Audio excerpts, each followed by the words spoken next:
Give me a second. Okay. Alright, welcome back to Offbeat Melody. I'm your host, Cruel Julie, and we're just taking some listener feedback right now. Let's hear what our first satisfied customer has to say. You sound like a slut. Damn straight, next caller. Where do you get off criticizing Christians? We're good, God-fearing people. Hey, I've got nothing against Christians, and you sound a little bit like a guy now. I was one for a bit there. Christianity is not a monolith, though. It's a whole bunch of different people, different interpretations, even if it's individual sects. And, like, here in Melody, let's face it, we got a bit of a Christianity problem. Take the Melody Art Fair, for example. This event is supported by taxpayer money. It has a clear bias towards Christian artwork in violation of the separation of church and state. One of the judges actually runs a church, for fuck's sake. And it's resulted in some straight-up pandering to the fanbase, finding real substance of it, which, in turn, has motivated some truly unhinged individuals. Next caller. You can't really be blaming the massacre yesterday on Christianity. As a whole? No, but there's a culture in this country that justifies hatred and, yes, violence in the name of preserving Christianity, just as there is for preserving patriotism. You'll find people who claim to support a loving God, who preaches turn the other cheek, and then, in the same breath, will spit upon people that deem lesser because they feel righteousness in their hatred because they believe in God. I know because I was one of those people, and I was raised by those people, and I know so many people like that. Those are the Christians I blame. Next caller. You're just stirring up shit to get publicity for this stupid fucking radio show. Yeah, and you're engaging with this radio show because no one else will listen to your dumbass opinions in real life. It's a nice symbiotic relationship, isn't it? Well, that's all the time we have for listener calls today. We've got some more music that doesn't suck ass for you, but as for me, I'm signing off for the day to go on a hike with my girlfriend. That's right, losers. Cruel Julie isn't available. Catch you shitheads tomorrow. Peace! Alright. What did Julie have time to do at Geico's house? Oh, she's gonna stop into work today, but meanwhile, we're flashing back to the past. To yesterday. As some of our friends, Zoe, Celia, and Suki, jump into a hole that Mythos got from a gashapon machine. I have been falling for 2 weeks. Not really. No, it hasn't been that long. It's actually been more like 30 seconds. I am so fucking hungry. You land in a very dark, very cold place. And it feels cramped. When you look up, there is no longer a hole in the ceiling, so whatever portal this was one way. But you are in a dark, cold place. You can't see shit. Unless you have some sort of night vision or like a flashlight or something. Hold on. Let me see what I got. I put on my phone's flashlight. Awesome. When you turn on your phone's flashlight, the first thing that greets you is the sight of a frozen, desiccated human carcass molded into the wall by ice.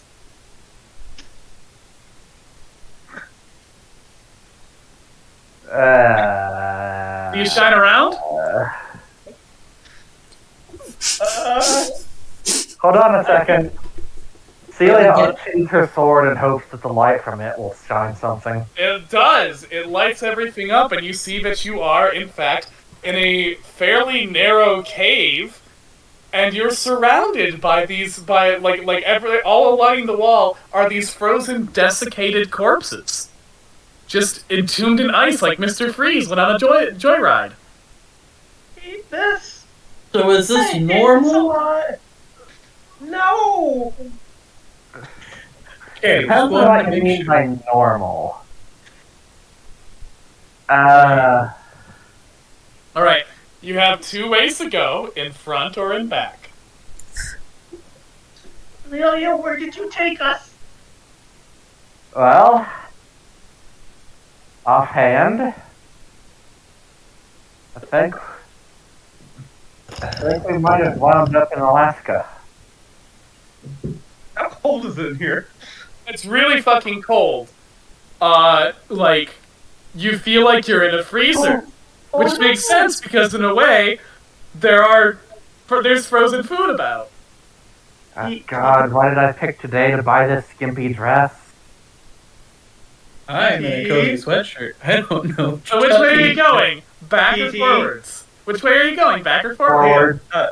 TT? Okay. Yeah, don't worry about it. No. We talked about this back when I first got my shapeshifting. Isn't cold my weakness? Yeah, I think it might be, yes. Oh, no. Zoe starts just fucking shivering really Okay. quickly. Okay, hold on, kid. Still have my jacket. And she throws you the sweatshirt she just got from a fest. Put that on. If it's cursed, I'm sorry, I didn't know. It's so cold in here. Okay, come here, Zoe, come here. No, we need to go. Come here, I can. Zoe stops forward. Celia scoops Zoe up and holds her Hey! close as she advances forward. Okay, you guys walk forward for a few minutes, and you realize the path is kind of curving. A few more minutes pass, and eventually you come to a spot where the frozen corpses look familiar. Oh. You went around in a circle. I recognize. Wait, I know you. You're that guy we passed a moment ago. The frozen corpse says nothing. I thought she knew him for a second. I was like, I don't Really know what I fucking was. cold in here. I don't know what I was expecting. well, Would we you can. guys like to make some checks to try and I'd find like- your way out? I'd like to be in a bad situation. Oh, that's a nice check. Go ahead. I don't know what being in my weakness does to that, though. I think it's minus something. No, you're fine. Don't worry about it. Hey, can I roll the weird? I got a 4. Oh wait, read that situation. That's 5. All right, you get jack shit. What do you want to roll, Suki? I would like to roll a weird check. All right. I don't know if that'll help, but it's better than anything else. What exactly are you doing with weird? What would Suki do? Well, she would pull out her knife, probably, and, like, put it to the wall. Just start, like, not, like, hardcore stabbing things, but, like, seeing, like, okay, let's find the weird bullshit. There's always a weird bullshit kind of a thing. Okay, so you're just gonna jab the wall with your knife, and you're rolling weird for that. Yes, All right, because go ahead, give it a roll. I don't know what to do in an infinite loop. Oh, fucking hell. That's a 5. Awesome. You're jabbing the knife awkwardly, and you accidentally scratch some of the ice, and a very large, almost comical crack appears. And the ice continues to splinter and shatter until finally it just completely breaks away, and a 1700s prospector desiccated corpse falls out to the ground and clatters in a bone pile. Oh god. Celia's gonna roll to read a bad situation. And you realize there's actually a hole where the ice was and the corpse was in the wall. Hey! An exit. Read back. Read a bad situation. 7. Oh my Alright, so God! you get to ask one question. And the one questions are, I'm gonna skew what's my best way in? What's my best way out? Are there any dangers you haven't noticed? What's the biggest threat? What's most vulnerable to you? And what's the best way to protect the victims? Best way to protect the victims. Stick together. Don't Scooby-Doo this shit. Okay. Zoe, your phone's working, right? The flashlight is. She Um, pulls out her phone, see if you can Really, text like- gang. trying to text because she's shivering. No reception. It's like you're far away from cell towers. Fuck. Well, I guess there's only really one direction to go. Well, we can either go back around and see if we hit this pile of ice and prospector, or we go in the hole. We don't have a whole lot of time, though, so we probably should just go through the hole. We shouldn't have jumped down that hole to begin with. Did you want to fight the Blardator? I mean, I was kind of open to it, but I don't know. The person you guys were trusting was like, hey, you can't do that alone. So I took the obvious option of either jumping the pocket hole or fight a Blartar unprepared. I don't even know why I'm calling it a Blartar. She said Look, Minotaur. let's just make like Steve Moffat and dig ourselves deeper into this hole. Alright. You guys walk into the hole in the wall, deeper and deeper, lit only by the light of your sword. The tunnel here is even narrower. You have to go single file. Who's in front? Celia, Okay. Tank's in the front. After about maybe 20 minutes, maybe 40 minutes, you're not quite sure, of walking through this long, dark, incredibly cold tunnel. I hate You this. see a faint blue light at the end. You walk for maybe 10 more minutes, maybe 20 more minutes, you're not sure, until you get into a very large open room filled with ice. And at the center of the room, or the chamber I should say, it's not like it was made by people, it's a cave. At the center of it is what looks to be some sort of animal carcass. Just a pile of fur and limbs that's been desiccated after years of rotting in the snow.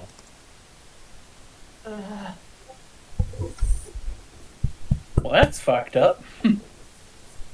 I don't care for that. Upon you saying that, the carcass begins to move. Oh, A very long, spindly arm emerges out of it, and another, followed by two long no. legs. oh no! And a head emerges from the shaggy mass of white fur on what you now recognize as its back. A head that is oddly human in some respects, with large, bloated, bleeding eyes, and sharp fangs jutting out of its lipless maw. Well, visitors! Oh, not you! Oh, Zoe, you know this guy? It's old bloody eyes, right? Yep. It's old bloody eyes. It's all bloody eyes! Yeah! You? He stands up, and he's fucking tall. Like, he's lanky, but, like, this guy's probably taller than the fucking hide behind at Rookies.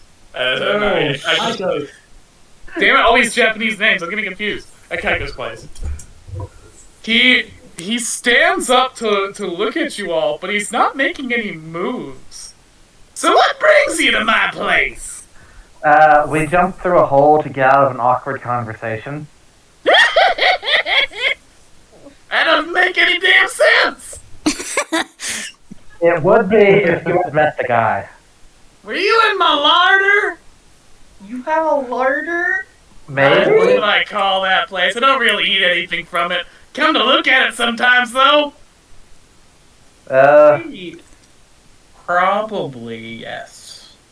We definitely didn't damage anything in it, if that's what you're wondering. Ah, shoot, that's alright. Everything there's dead and decrepit anyway, just like me.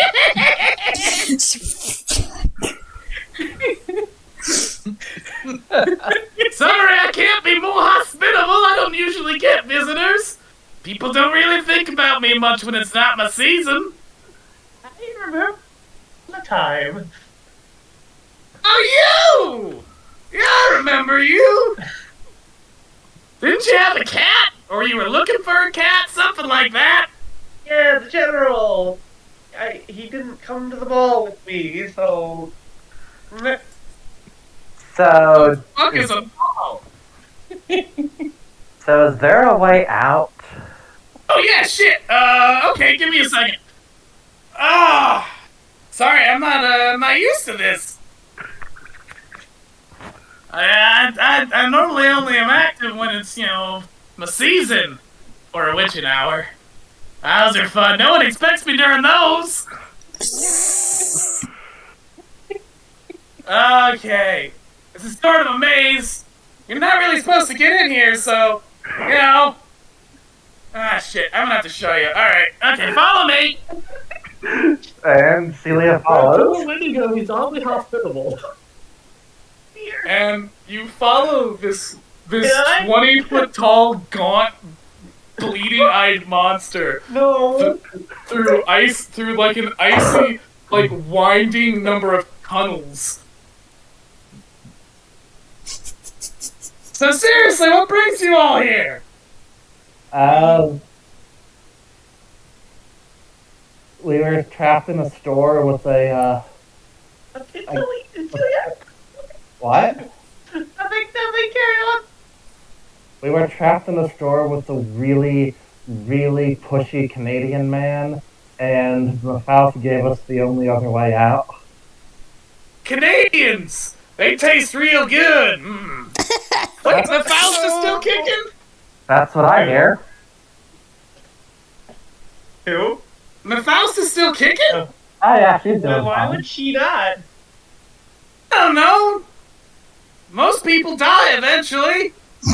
I don't know if she follows the same laws of aging that we do. Yeah, fair. Guess I'm not one to talk. Oh. Can I guess I could see her having something that would teleport you to the larder. Can I read into that situation again? Yeah, go ahead. I don't like that. Doogie, this has been like one of the nicest monsters I've ever seen. 8? He tried to eat me before. Oh well, it was a witching hour. He was hunting.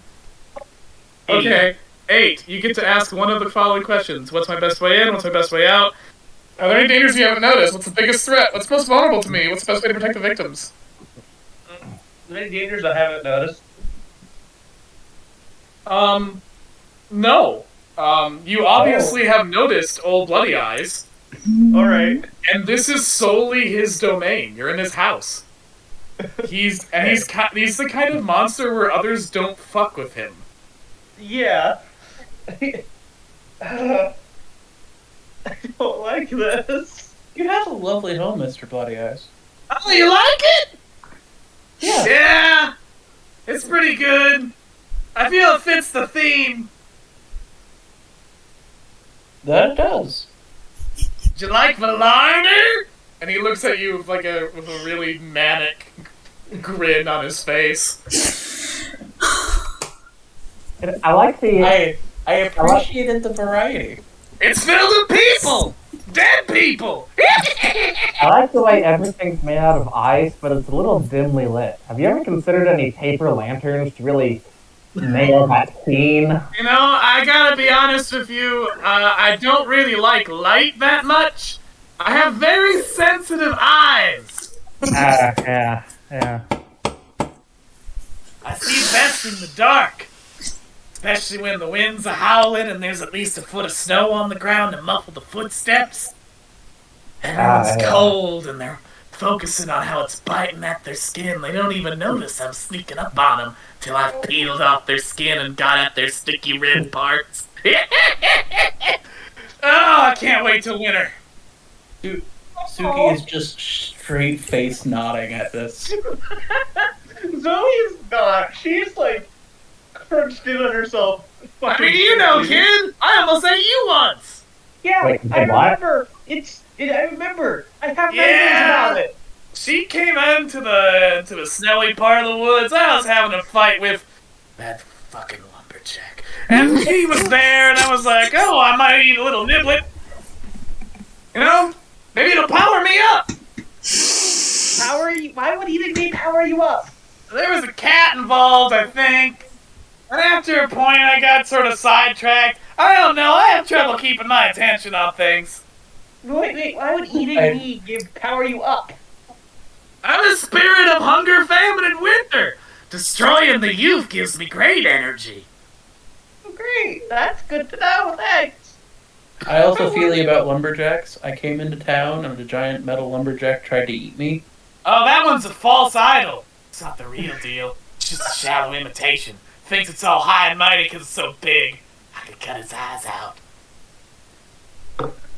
Tell you what, at some point, I'm gonna kick his ass, and we're gonna kick his ass, because I'm making you do this with me, Celia. Hey, do humans still sing songs?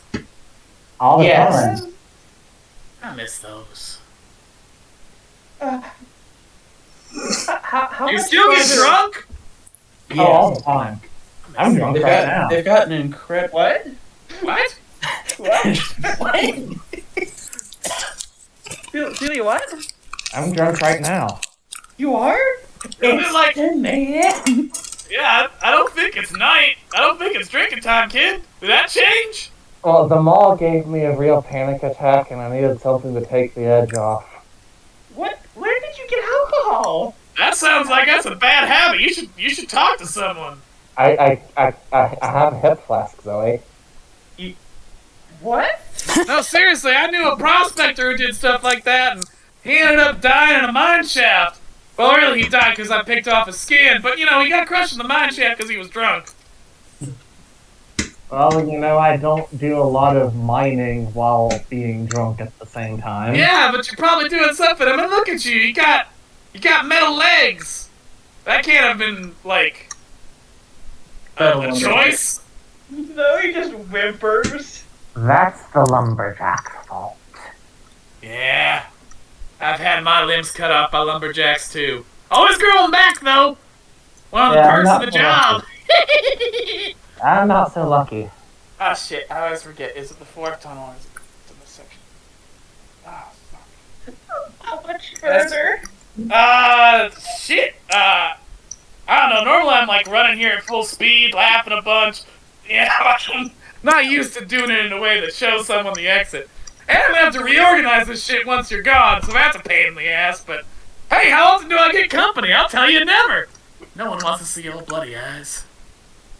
Well, To be fair, you tried to eat me last time I saw you. Yeah, but that's because I was hunting, It was a hunting time for me.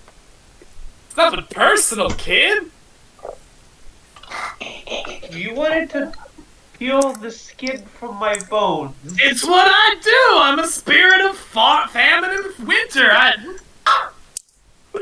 Ain't you heard the song? Jack Frost nipping at your nose, tearing off your skin, melting your eyeballs, that sort of thing. Jack Frost. They've changed the lyrics, I think. Yeah, they're always making shit suck. In my day, Little Red Riding Hood, she didn't get saved by no fucking woodsman, I'll tell you that. Didn't Red turn out to be a vampire or something? No, that's Snow White. Ah, what a woman. Oh, you're right, it's third. Okay, here we go. Alright, I'm loving all this hot old bloody eyes lore. and here we are! And he takes you to the mouth of his cave, which is on a mountain next to, what do we call the big mountain, Devil's Peak? Yes. Yeah, it's on one of the mountains next to Devil's Peak. Oh, we're not that far from home after all. Yep! Just gotta hike through some woods! And we do it all the time. Thanks, Mr. Bloody Eyes. Can't wait for your vocal episode. Oh, yeah, that'll be fun. I can't wait till winter either. It'll be fun to see you all again. But, Oh, it's a pleasure meeting you. as he's turned around, if you're ever this way again and it's not winter, you can feel free to drop by. It's been a while since I had company. We'll think about it. Anyway, I gotta go change the labyrinth, so get the fuck out. Bye-bye! I'm gonna go change my labyrinth. He seems nice. How bad am I feeling after that trek through all that? You're probably very lethargic.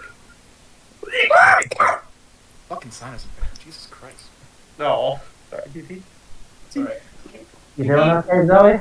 No! I died! That was awful! Well, we're almost home Everything now. about that was awful, Celia! That was about par for the course for me. Still so, within hey, earshot!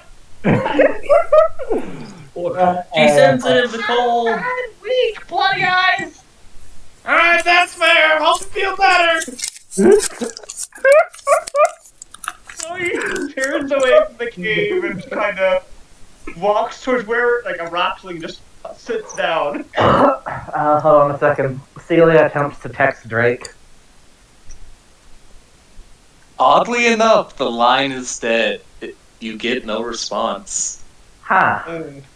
That's weird. To be fair, there is better cell. I should note that you are getting some cell reception now that you're outside of the horrible ice fortress. But it's not great.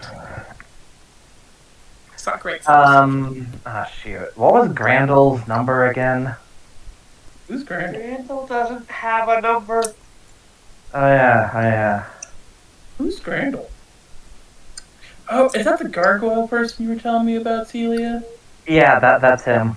Zoe, how much can you carry? I don't know. I mean, we could just walk. Yeah, it might be better. Okay. just need to sit down for a minute. Okay. She's sitting on like a rock, shivering. Had I known we would have been launched in the cave of something that looked like out of my nightmares in a video game I played when I was younger, I probably wouldn't have just... eat me already, yes. To be fair, I didn't know that. This is the longest we've held a conversation. I wonder why. Jesus. Oh, hey, Bitcoin. Zoe's had bad after bad. She's not good at anything right now. You're in a bad mood, so we're going to ignore that for the time being.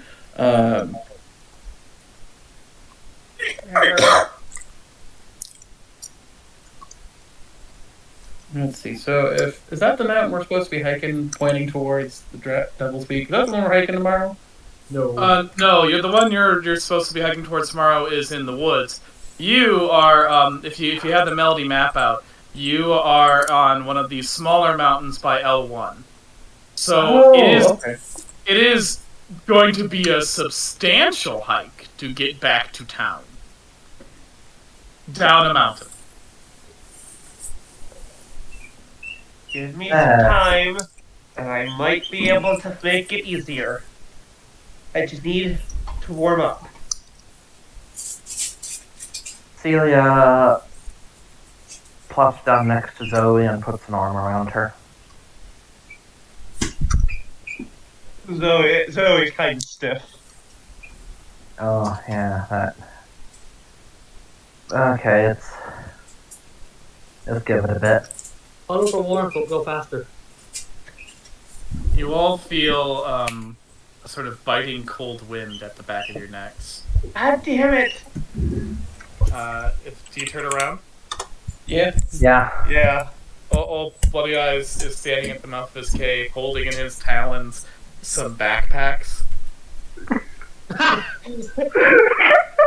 Thought you, I was hoping he'd still be here. I'm just gonna toss these, try to catch him.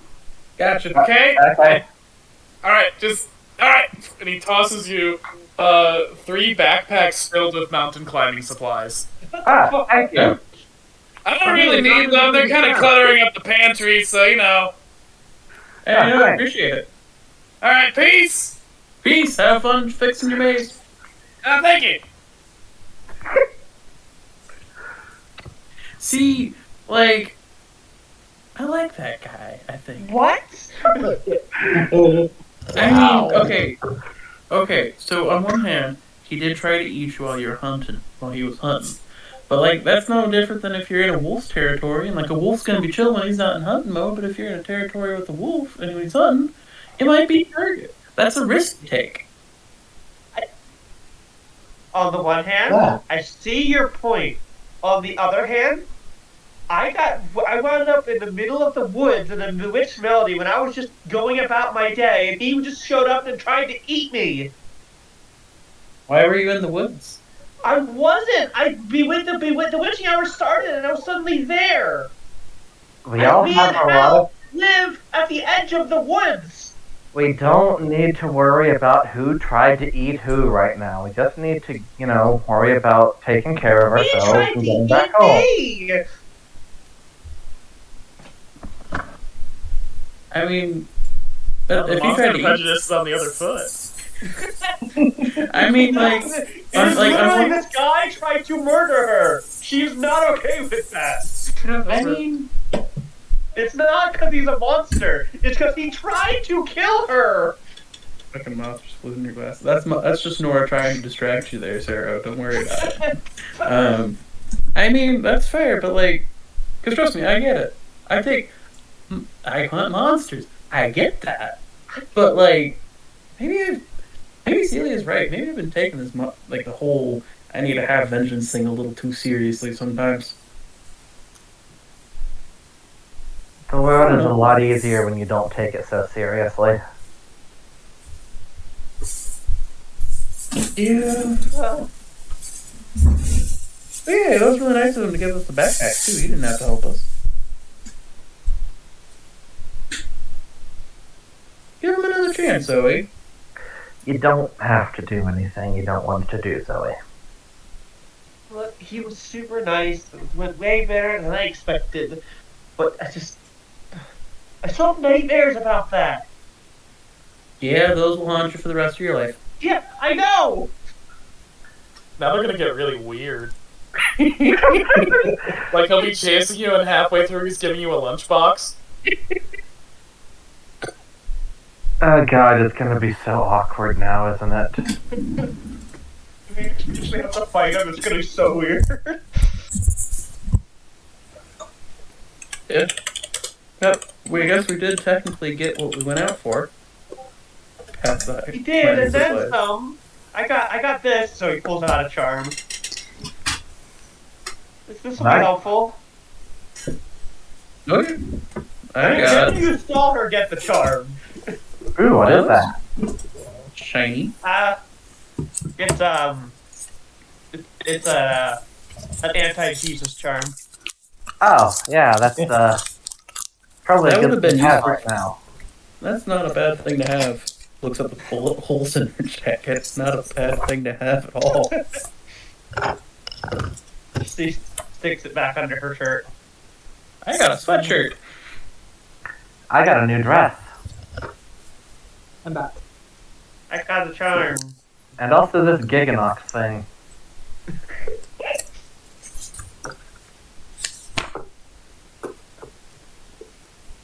Hello? Hello. No. So, Thank you. So, yeah. Can't catch a break. Do you want to just like take a couple minutes, warm up, and then start hiking down? Never hiked before. Oh, you take it. Want me to take it carry you slow. again? No. Zoe, you've never hiked before. What do you call a pet? Oh, wait, that's right. I mean, I flew around a lot of that. Well, hiking's not a bad thing to get into, especially if you're going to be going in the woods chasing after monsters. I had to learn how to do it at 14 when there's this one particularly wily bastard when I was a kid who liked to run up in the mountain saying, ha ha ha, you can't catch me. Got his asshole, didn't we?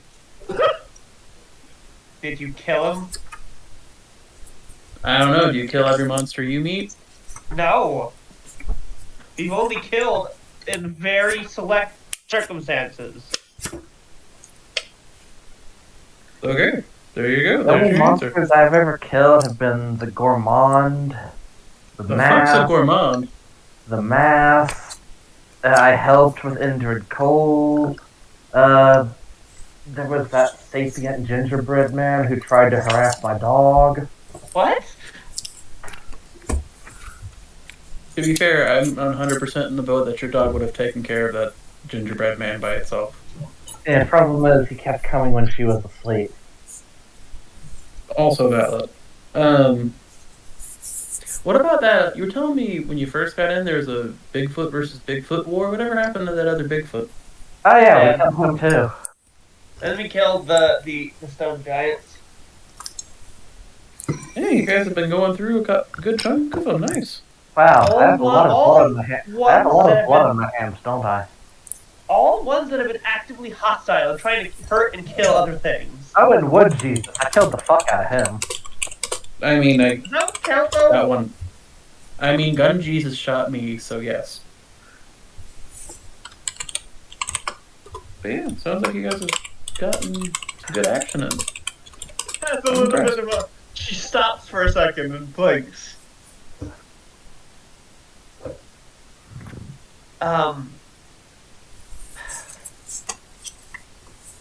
Spooky. What's up?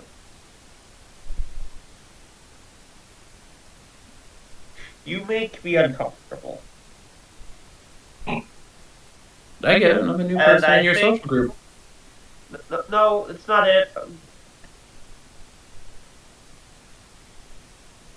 You said, God, how do I say this? You need to promise you won't freak out.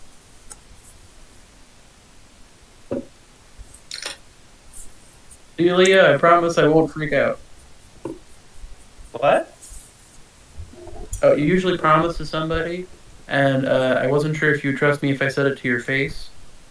I mean, Celia's here. If you Yeah. try and do something, I don't doubt that this would end badly. I literally left my rifle and my other gun at home.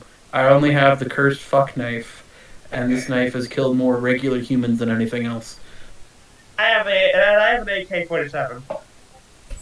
You have a bird. Yeah, we need to No, talk no. about that later. How did It's a totally normal AK-47.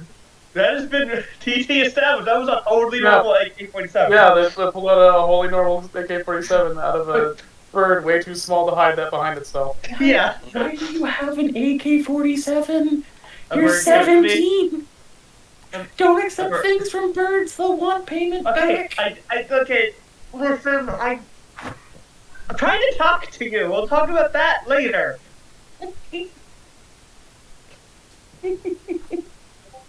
You showed up as someone I'd never heard of, apparently close friends with Celia, and then all of a sudden you say you're a monster hunter, and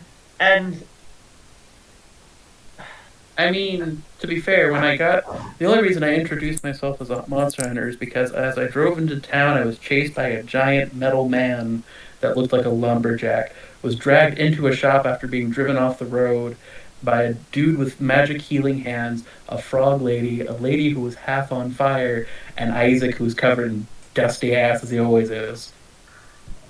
what?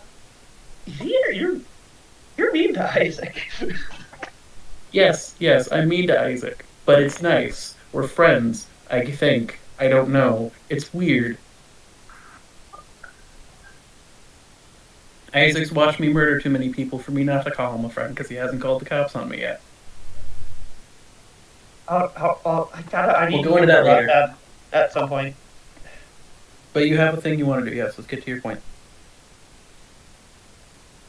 I'm not a human. You look human enough to me. Yeah, okay. I started as a human. I'm not human anymore. But I'm Okay. fine with that. Okay. And you're a monster hunter. Yep. I look pretty monstrous when I'm not looking like this. Okay. And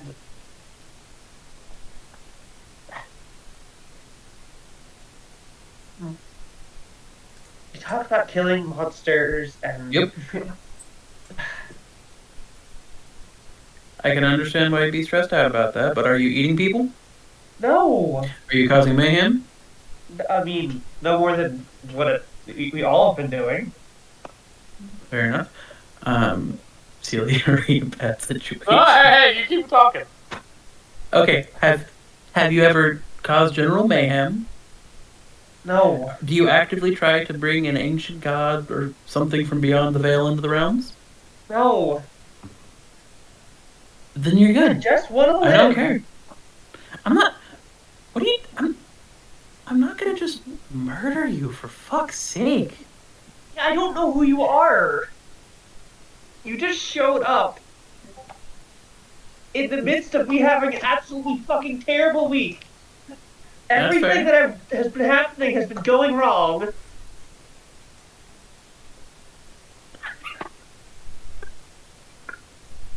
Uh huh. and And I'm a monster. you're I'm a like- person. No, Not I'm a necessarily human. monster. No. You're taking me wrong here. I'm not saying you're human, but you're a person. Like how Faust is the shopkeeper's name, right? Faust. Faust is a person, not a human. And yes, I have killed monsters. For example, when I went with Celia over to like her swim practice at the Undines, they looked at me how a shark looks at a potential competitor. It looked at me like I was an orca whale just chilling. I get that. I know I'm not. I wasn't coming in to be like, hey, I'm just here for the fun of it now, Zoe. I understand that. Did I know you turned into a monster? No. I thought you just fell from the ceiling from interdimensional powers. I did. Thought the Actually, weirdest. that's how that happened. That had nothing to do with me turning into a monster. I went and took a nap in a room that only existed in the Bewitched Melody. Got told I'd be fine, but then when things turned back to normal, I dropped through the ceiling. I know one of my friends back when I was about your age, Joe, did that, and then the door just vanished, and he was trapped in a coal chute that hadn't been used in years. We had to get him out. It was a fun time. That sounds like fun. And he wasn't the one with tight spaces, so he just came out with poked his head out, made a joke, and we were like, "You son of a bitch! We've been trying to get you out of a wall for the last 45 minutes."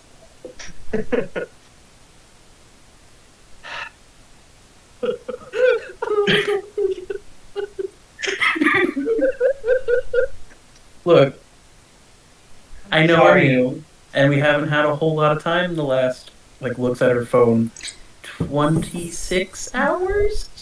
Is that how long I've been in town already? 26 hours to get to know each other. I literally came into, everything going down, and I just went, well, I'm here for the ride. So I'm not going to hurt you in any way, Zoe. One, Celia over there would kick my ass. Point, this is the first she looks. Celia immediately freezes up. Celia would kick me down the mountain with her bionic legs in a second's thought if she thought I was going to pull some horse shit like that. Right? Yeah. In a heartbeat. Good. And then I nurse you back to health. Right. That's a weird flex, but okay. But yeah, and you don't know me, and to be honest though, Zoe, I don't really know you either, but I'm not gonna hurt you. I'm not replacing you. Nothing like that.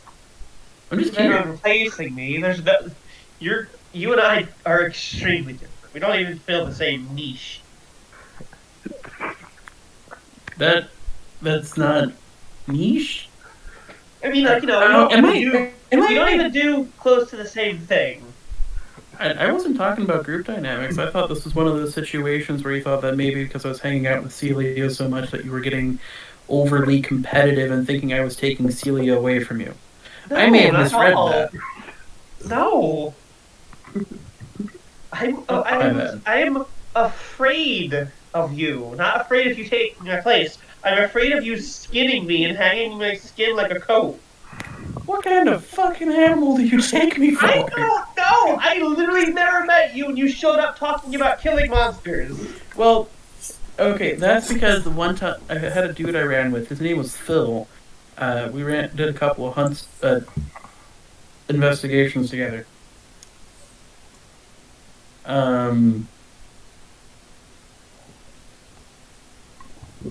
But Phil had the thing of don't tell anybody you're a monster hunter to the last second, and that resulted in him getting a shotgun to the head and getting his head blown off. So I've learned that if you're already in the situation where people know that monsters exist, you just tell them where you are first thing out of the gate. Because you don't want to be like, oh, I'm sneaking around, I'm secretly a monster hunter. That's how you die. Alright.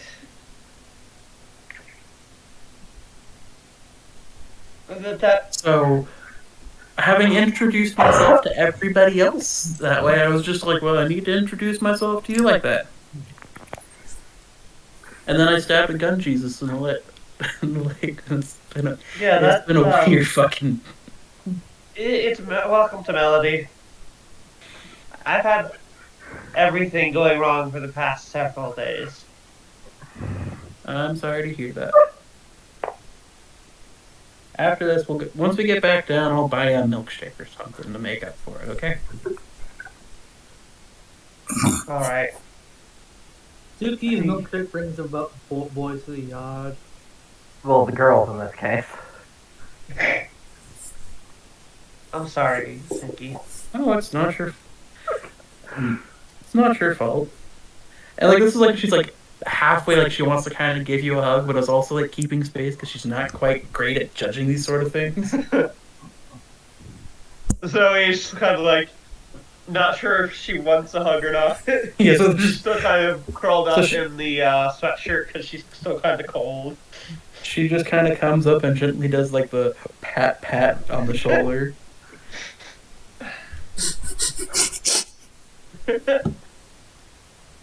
Awkward Here. sibling time.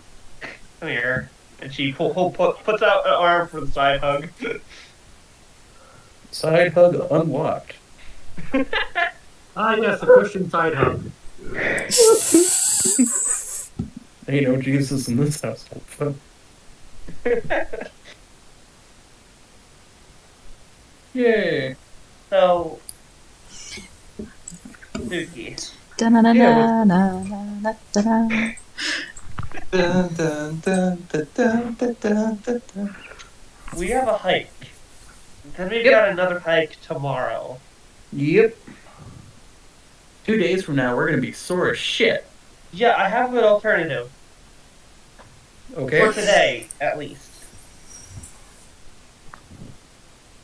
Okay. If you're okay with it. Sure. I And guess. if you and Celia help me keep an eye out for anybody below us. Okay. Then I'd rather not be seen. Valid. Seems how I you can- get thrown in jail. I can fly it down. Wait, what about you? Don't worry about it. Alright. I can fly us down. You two aren't particularly heavy. I mean, like, you're kind of heavy just because you're both bigger than I am, as I am right now. But I'm a bit stronger when I'm transformed. I don't know which one of us is the heavier, because on one hand, I think I'm a little taller than Celia. Celia's also got the metal legs, and I don't know how that changes weight distribution. I don't think they weigh as much as her normal legs. Well, I mean, like, her frog legs, or what they would be if they were flesh and blood. Fair enough. I don't know for sure, and I feel like that'd be kind of weird to ask. That's fair. And yeah, it's like with like I don't want to bring this up earlier because I don't know what's a sensitive topic yet, and not because I've been literally by myself for the last couple of years. Is everyone's comfortable with the whole fire thing from Kaiko? I didn't want to ask. It felt rude. We want to help, but we're not sure how yet. Okay.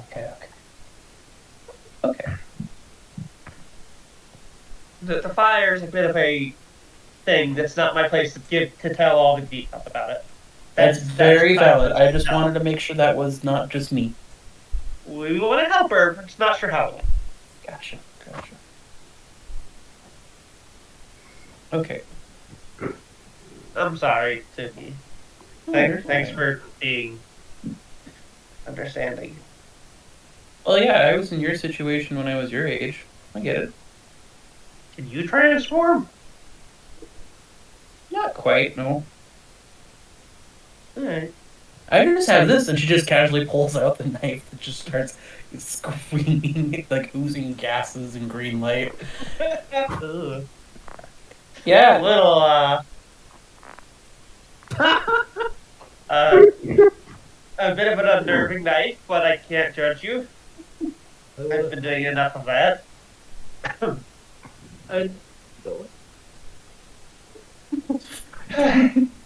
Alright. Yeah, I'll tell you that story later. You yeah, ready to go, yeah. Celia? You done talking over there? What? You good to go? Oh, yeah, whenever you are. What did I see bloody eyes now? No, roll read about situation check. Alright. That's a 6. What? No, You do not see Bloody Eyes as he fades back into the darkness. I also got a 6. Thing. Alright, Celia? like. Nope. Oh, Really? I think I'm gonna try and fly us down. Okay, you got the energy for that? I think so. You need some pork rinds? Where did you get pork rinds? I always carry snacks on me. Fair enough. You should have said you got him from Bloody Eyes just to freak her the fuck out. Oh no. No, that's canon though. Celia always brings snacks. She's an athlete. If you're watching this video, I hope that you watch the chat log in it if it shows up.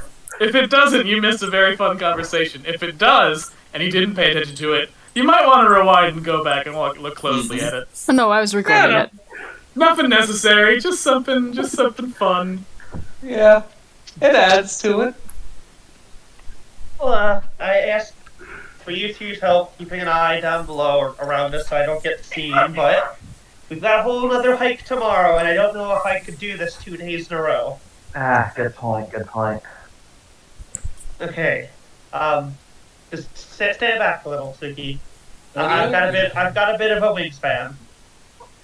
I figured you had wings when you mentioned flying. Well, yeah, but I mean, Oh my god, Zoe, can we go 5 minutes without you bragging about your wingspan? what? I don't. What? Wingspans Why did are I even replacements said those words about myself? We get it, you have a big wingspan. It's like dick Really jokes, but it's okay. confused. What are you talking about, Julia? This is the first time I've ever mentioned my wingspan. Celia ruffles Zoe's hair and steps back. Zoe sheds her skin and comes out in her snaky moth form. Woo! Let that freak flag fly! What the fuck, buddy guys? We are so bad. Oh god. When my tears kid's like, you gotta eat that! Oh no.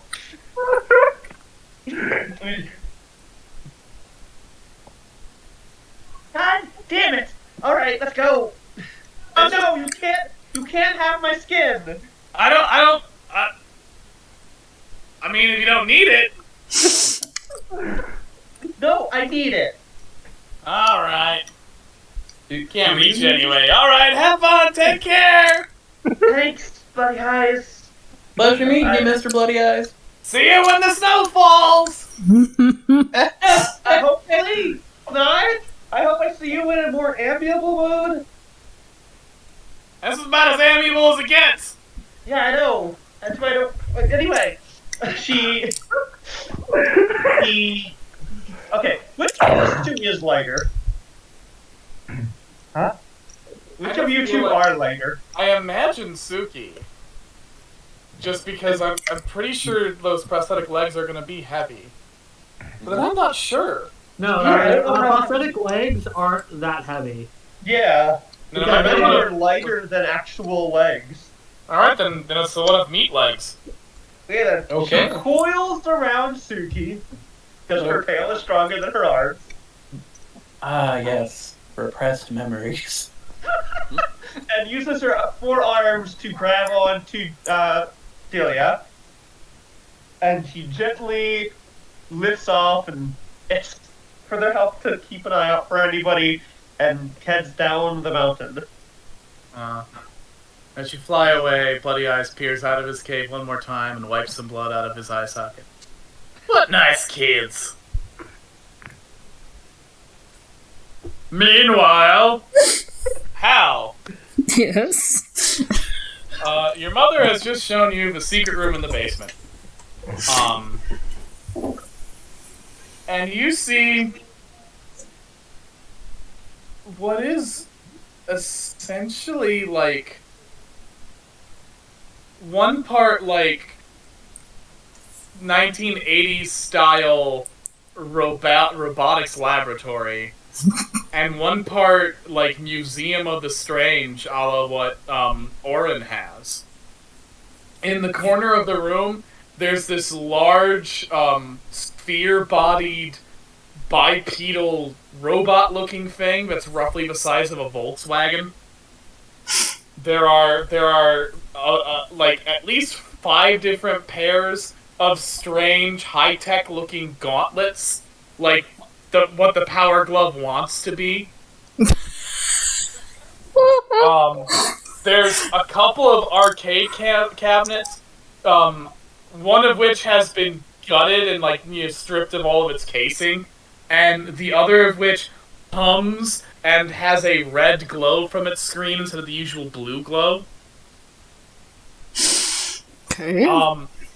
There's an entire shelf with those little buttons your mom has been using to open things. So this is my workshop, my other workshop. Haven't been here in a while, and you know she is correct. There is a very thick layer of dust on everything. It's mostly just things I couldn't part with, and a couple of things I thought I just might need to use in case of emergencies. Hal is half wandering around looking at things and not touching them, but observing them closely, and then he turns to his mom and squints at her and goes, "How the hell did you hide this from Grandma and Grandpa?" Well, the funny thing is this room didn't exist originally. Originally this was just a wall, but one day there was a door here, and it led to this bunker. Oh, that makes sense. It's an odd number of bunkers just sort of scattered around Melody, and they just more of them pop up from time to time. He looks, oh, okay, that makes sense. Yeah, this one popped up after my first adventure happened when I found a downed UFO, and I kind of searched around in it and took a couple of things that looked cool. That's when we found out I had sort of a knack for re-engineering this sort of stuff. So this is just you using alien tech and then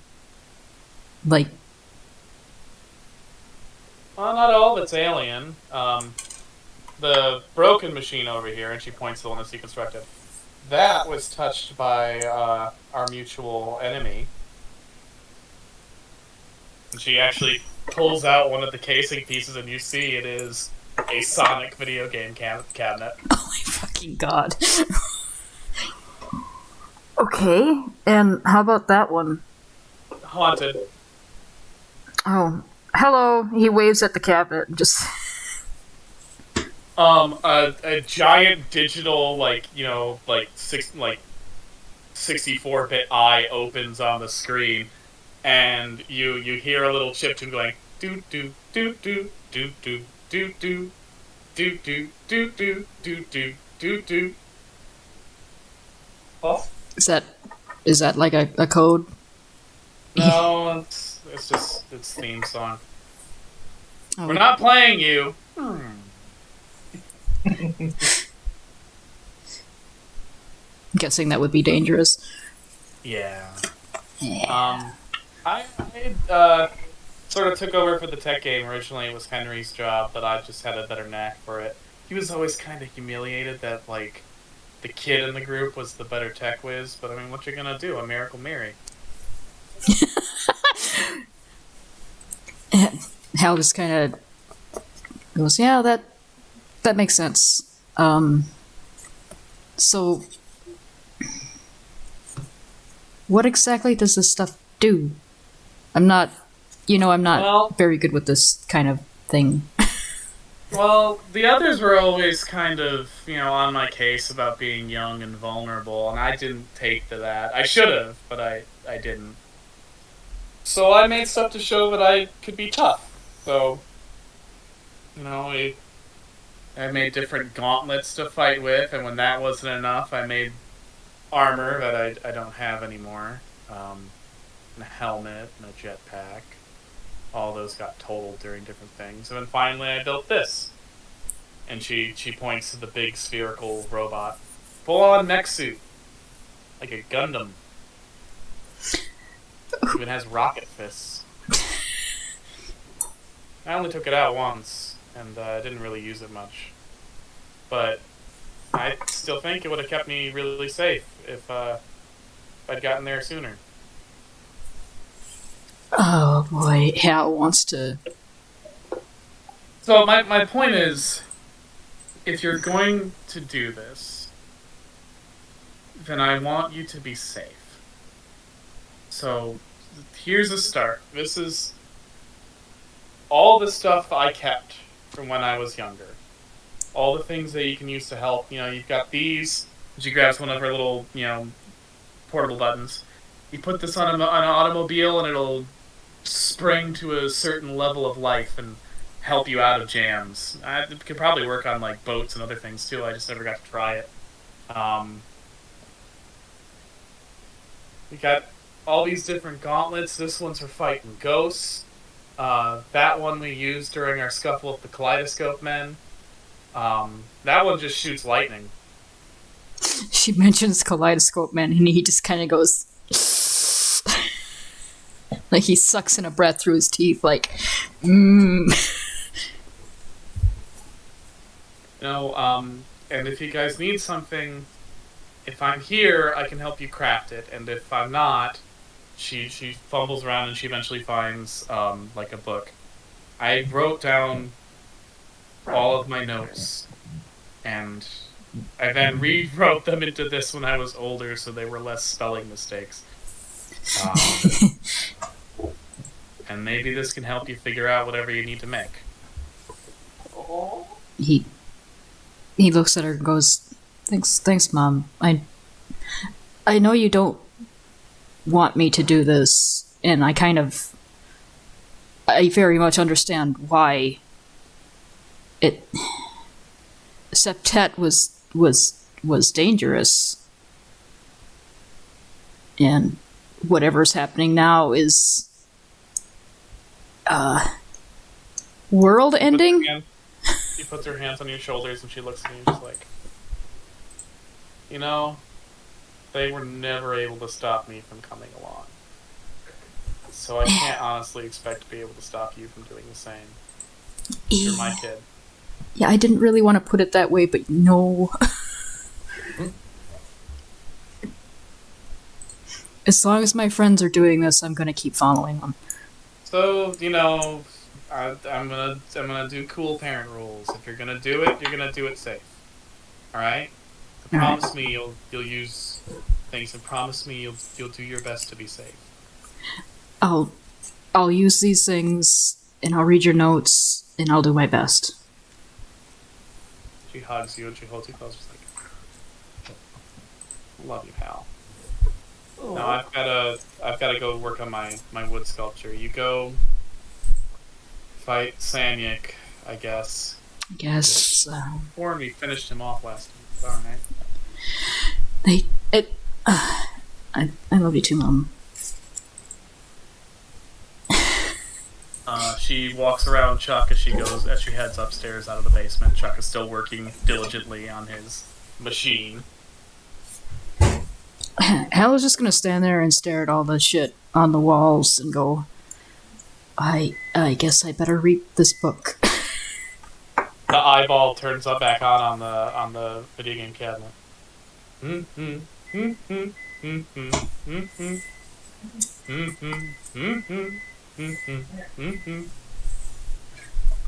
I'm sorry, Mr. Ghost Cabinet. Your theme song is very nice, but Mom said no.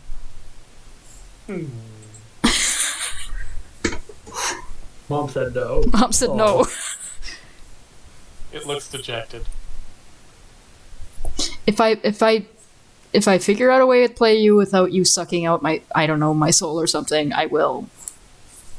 How's that?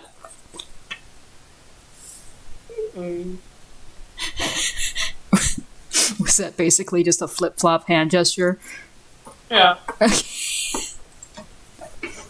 Okay, then.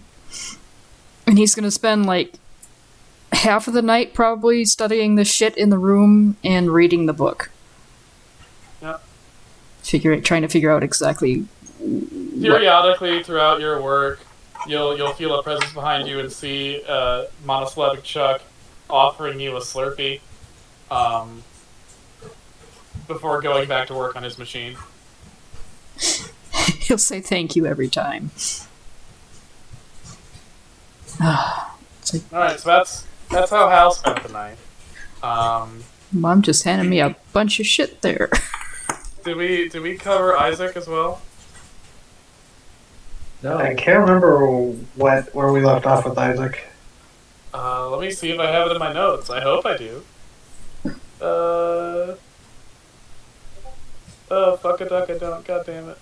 Wasn't he getting supplies from Spindle to go for hiking stuff? No, he was going to Spindle to go set up the meeting with the mayor. Right! I don't feel like that's an interaction we have to play. We can if we want. Yeah, let's do it. Alright, Isaac, you go to Spindle. Things are on high alert. You hear people talking about, like, what to do with increased police presence. You know, some of them are freaking out about the possibility of federal intervention, because getting the feds involved might mean people who might notice what Spindle is doing, and that might be bad. FBI, open up! Yeah. Yeah, that would be very bad. More and more, each time in this arc you've gone to the Spindle offices, the more and more it seems to be dipping into crisis mode.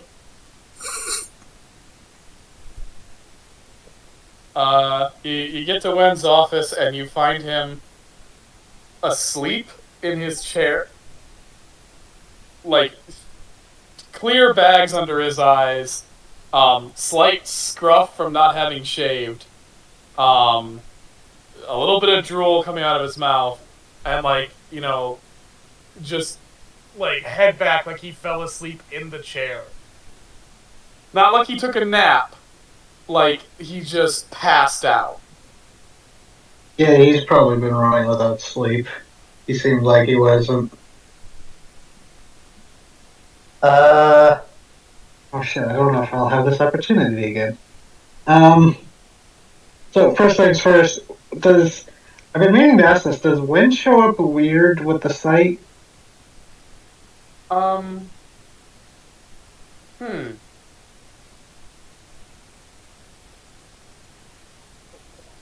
gonna say that I'm gonna kind of ask you a question. Have you looked closely at him? I don't think so. A lot of the interactions have been really brief and, like, professional.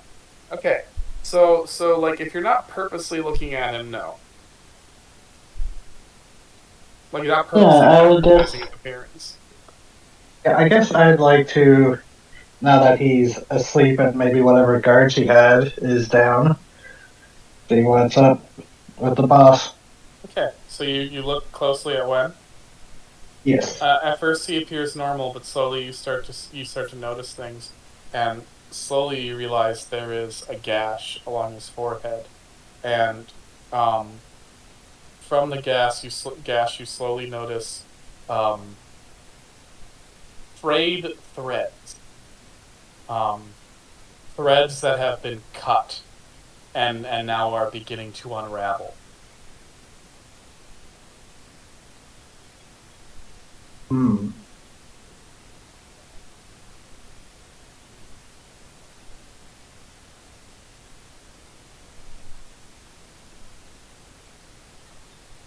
And that's the only big supernatural signifier you notice, but it's still, like, there's just this huge gaping hole in his forehead, and, you know, threads coming out from the sides of that hole that clearly would have pulled it together in the past, but have been split and are now fraying. And these are threads that look similar to what the Weaver and Seamstress stuff is involved, right? Yes. Okay. Alright, Isaac has his theories, but he's not confident enough to try hacking Len's computer, so he'll just like knock on the door frame. Be like, Dr. Wen? Alright. Oh god. Sorry about that, sir. Damn, there was a mass shooting. Oh god. Oh, I feel this is getting to me. Oh, Isaac, what's going on? Well, I hate to be the bearer of bad news, but there was the shooting, but Oh fuck. that wasn't a dream. Oh. Yeah. Oh god. I'm actually here to talk about the plans we have. Okay. Yeah. Remind me, jog my memory. Trying to boot out the judges from the art fair competition and install new ones. Because in the grand tradition, prevent Jesus imagery. Everything being absolutely fucking ridiculous when it goes wrong. This is all centering around the goddamn art fair. Right. So, yeah, okay, so then we did get social media coordination to make the mass shooting look like it was the fault of overzealous... The artist. Yes. Yes. Who hate YouTubers and the youth in general. Right? I mean, if you saw the art piece, you'd see the artist was just kind of anti-everyone not white. Was it actually a Jesus that was shooting immigrants? While standing atop someone with a turban. Yeah, okay. Yeah, that wasn't hard. Alright. So... I think I could get... I could get us a meeting with the mayor tomorrow. I just need to make a call. He dials on his phone. He picks it up. Mr. Orenberg. Well, we've got... Yes, I know. It's going a bit hit out of... Well, to be fair, I have been focused on the main project, so this is not fully under my purview. I'm not passing the buck, sir. I just want us to remember what you have been having me focus on. Yes, thank you. But we do have a plan for this. So... It's going to be hard to explain why this... It's a mimetic hazard. Yes, that. It's infiltrating through art this time. Yes, it was video games last. Well, actually, last time it just went through a pathogen. You didn't actually read my report on that one, did you? All right. Well, it's at least its third time trying with us, so same entity, yes. So we need to alter the art fair. One of the things it's relying on is the fact that people will make a lot of depictions of Jesus. Yes, I know it's a bit irreverent. Well, what are we gonna do? It's an extraplanar entity. I can't exactly scold it on what's religiously sensitive. Listen, our idea is that if we can publicly cause a regime change at the art fair... Yes, I know she's a friend of yours, but... Listen, if we can cause a regime change with the administrators of the art fair, we can stop this hazard, and if this thing gets what it wants, not only are a lot of people not going to be people, but... Yes, your project won't go through. Right? Okay, so can you arrange a meeting at the mayor? I'm gonna send one of our underlings. Alright, good. Thank you. Yes. Yep. Alright. Alright, bye. Okay, 10 a.m. tomorrow. We're going to get a meeting with the mayor, and it'll work out fine. Dress your best.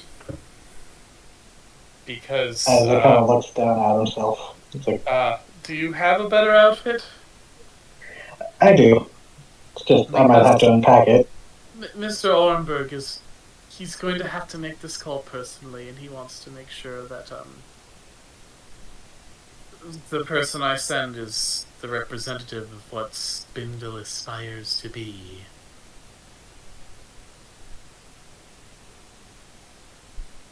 I'll do my best to paint the company in a good light. Here, and he gives you $500 if you need to buy something nice. Appreciate it. Isaac will pocket it. Not sure how to take that. I mean, he does dress like bootleg Fox Mulder, but Yeah. Yeah, you have more style than Fox Mulder does. Well, now you gotta dress like actual David Duchovny. Thank you, Isaac. I'd like to share some pleasantries, but this is a lot to manage, so... yes, I can tell things are getting worse out there, and here it seems. Yes, I swear, he only recognizes when these things are bad, when it's almost impossible to stop them.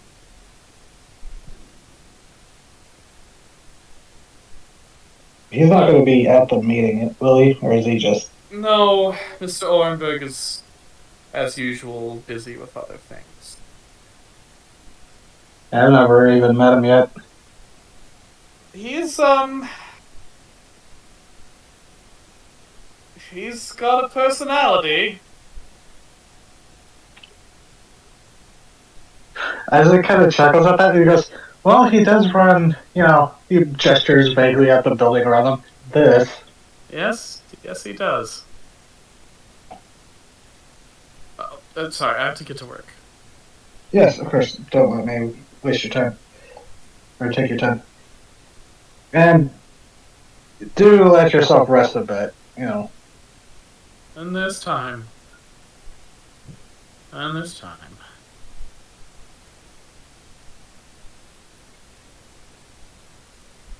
And Isaac will depart. Do you text the rest of the group about it?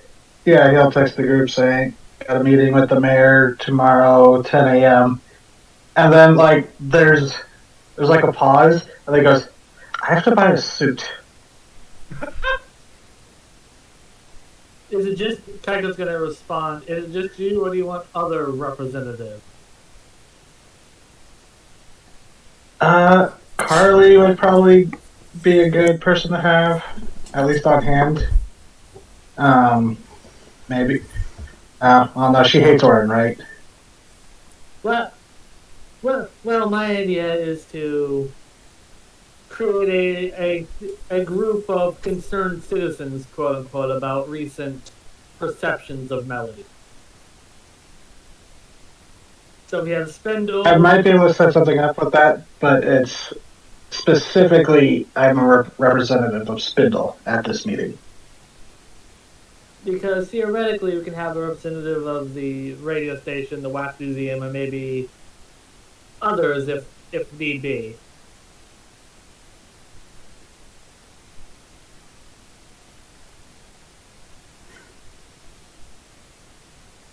Hello? Yeah, I'm here. No. Yeah, Isaac's just trying to think. It's yeah, we do need to bring a group concern, but this is specifically from, capitalized, the boss, that I am supposed to represent Spindle specifically.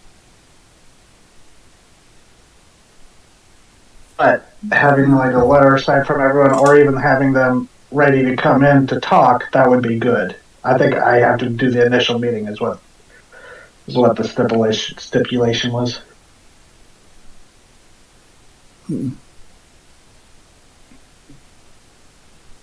Kaiko will Isaac's text. Just in case, I'll dress my best. Isaac's not trying to exclude anyone. He's just worried about having to deal with the company. Yeah, that's fair. Yeah. Because I have a plan.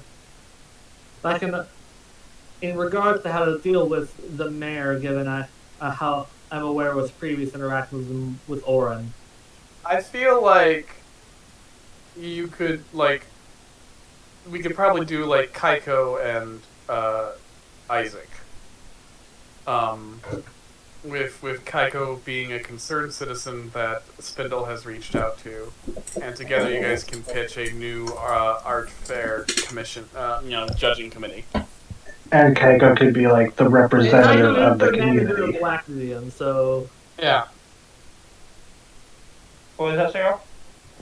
Yeah. Keiko would be like the spokesperson of the concerned community, being the manager of the wax museum, or assistant manager. And I can get a sign from the Alto Undynes, who are a prominent sports team of the group, of Melody, and other businesses, quote unquote.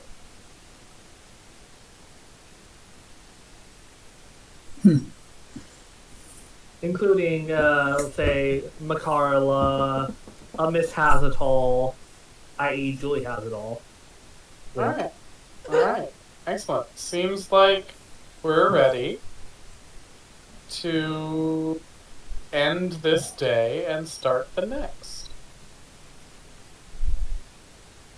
More or less? Yes.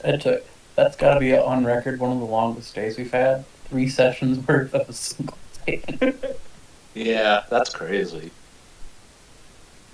Is Hal's mom awake when they eventually get home? Sorry, what? Is Hal's mom awake when Zoe gets home? She's still out in the backyard carving up wood. Okay. We come home like, I don't know, maybe 6 p.m. Has she noticed the giant flying snake heading from her yard? I mean, I'm fairly certain she has seen Zoe, so... Yeah, she's seen Snake Zoe. Okay. Oh, Zoe lands and... I don't think Suki's met Hal's mom, technically, because she was drunk, passed out when she arrived. Pretty much, Well, yep. Zoe would have dropped you and Celia off where you two could get home. And then she headed home.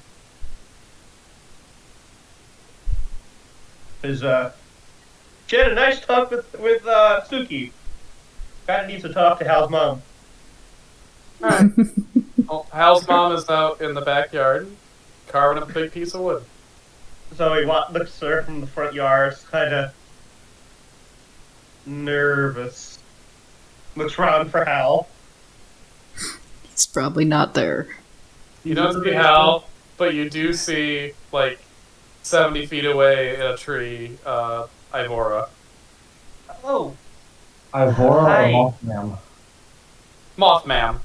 It'd be weird if Ivora was just sitting in a tree, wouldn't it? it would get ran though. It would be in character. Just Yeah. doing a fucking slap squat on a branch. I was willing Eating to a whole believe pizza. her. Hey, Ivora. She waves a wing. You just chilling? She nods. Alright. I believe this is, as the kids say, vibing. Carol, are you around? Ow. The cat, like, comes out of a bush, as if on cue. She scoops him up. She's still snaked out, by the way. He struggles to get out of your clutches, goes back into the bush, and brings you a dead rabbit. Thanks, General. A really big one, too. Unnaturally big? No, but I mean it's a large rabbit. Like it's very much an adult hare, if you will. Oh, jeez. On a scale of 1 to Watership Down, how Like, I wouldn't say this is a monstrously large viral video rabbit, but it is a rabbit you go, oh, that's a big rabbit. Yeah. I didn't know they got that big around here. I mean, I shouldn't be surprised. Wow. The general says with pride as if to say, not anymore. Wow. But you're not allowed to cause non-magical evil things to go extinct. Wow. That's Seeing that you- What? Seeing you disdain his offering makes him sad. Oh. Kill this Aw. rabbit with you. I will get in later, and I'll ask if there's any way we can, like, prepare it. Rabbits too. Rabbits too. How Rabbits does that too. sound? The cat looks at you as if you're a giant snake moth monster who may not I don't- necessarily need. Look, I know I accidentally ate the bird, but I don't like eating. I mean, I guess I've never tried eating raw meat, except for that bird, which was an accident, so I didn't really pay attention to how it tasted. It's the drugs in the bird that really cause problems. Yeah, exactly. Huh. I'm going to. I'm not. She looks at the rabbit. Eat the rabbit. Eat the rabbit. Eat the rabbit. Eat the rabbit. Eat the rabbit, eat the rabbit, eat the rabbit. Eat the rabbit before he brings the deck. God damn. Peer pressure. Sure Sure this is gonna be alright? Are you sure this is gonna be alright, General? Ow. Alright. Check real quick, make sure Hal's mom's not coming. She's not. I'll eat the rabbit. She eats the rabbit. Consume the blood innocent. Ugh. Does it taste bad? It tastes like it tastes like meat. It's not warm meat. It's a little cold, and it's very, very juicy. There's a sort of pleasant coppery vibe to it, not a bad kind. Mm. The Like bones raw. are really nice and crunchy when you feel them being crushed into pulp in your throat. Like a rare steak. Overall, it's a very pleasant experience. Feeling this smaller creature be compacted in your powerful throat muscles before sliding down into your gullets to be digested. It's not like any human eating experience you've had, but it's not bad. It's just different. Huh. Gamey.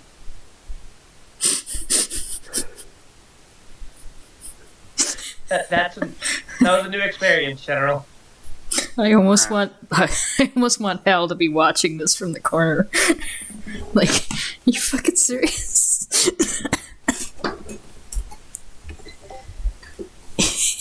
Now, General, do not bring me another animal like that again, please. Unless I ask you to. General gives you a queer look like, you do know I'm a cat, right? Hey, no, yeah, that's mine. Yeah, you're right. You're right. You're right. I'm not following that. I'm not following that instruction. Will you just give me some emotional support while I go talk to Hal's mom? Wow. She scoops him up. This is a weird day. It gets weirder when you go to see Hal's mom and realize what she is sculpting, Oh no. which is the Melody Catman. Oh no! Which is to say, apparently unknowingly, she has sculpted the John Landis thriller musical version of Hal. Hal is a cat lycanthrope. He stares at it like, no! It was almost, not disdain, because it's impressive, but also just like... As she turns off her chainsaw to regard her work, she notices you there. It's like, oh, hey! And she pulls off her earmuffs. Sorry, that was in the zone. What do you think? Oh, It's the Melody Catman. It's this new cryptid that people have been talking about. Yeah. I know it. I've seen the picture that's around of it. Oh, I just always thought it was really cute. Wonder where people thought of that.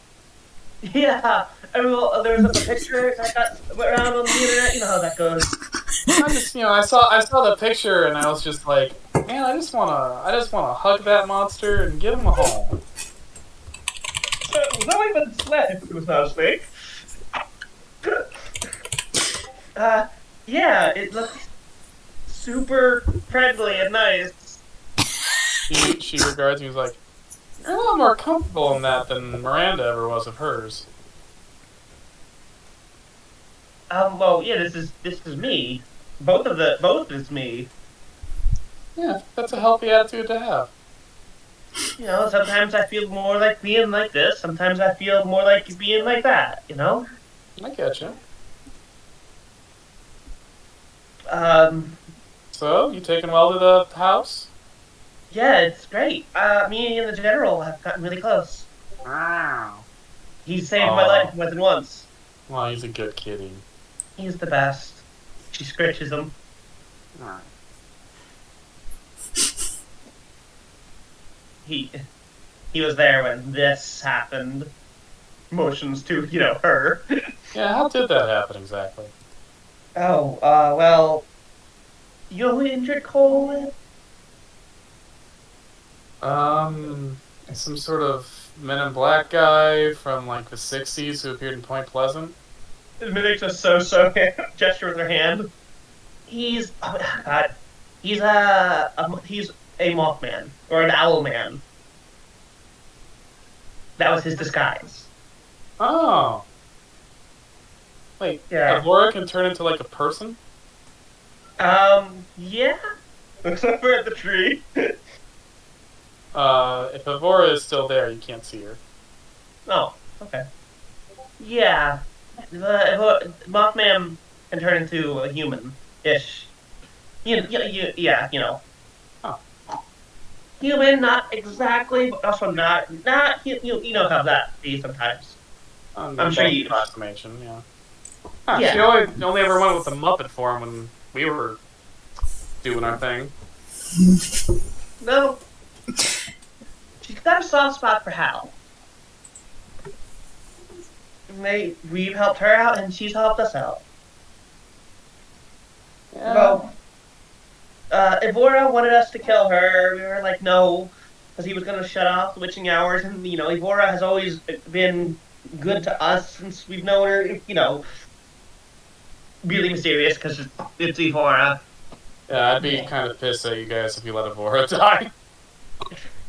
I mean, not that, it'd be your fault. She's always been kind of, enigmatic, but... Yeah, she she's saved... enigmatic, but, she means well, I think. She saved me a couple of times, kids, so... She flew into a spaceship to save Hal. And at that, Mary smiles and looks at us like, shit. You didn't mention that part. I should thank her for that. I'm sorry. Should I have said that? Is that going to make you more stressed out? It's just, and she's actually beginning to laugh. It's just on the first adventure I had, that's what she did for me.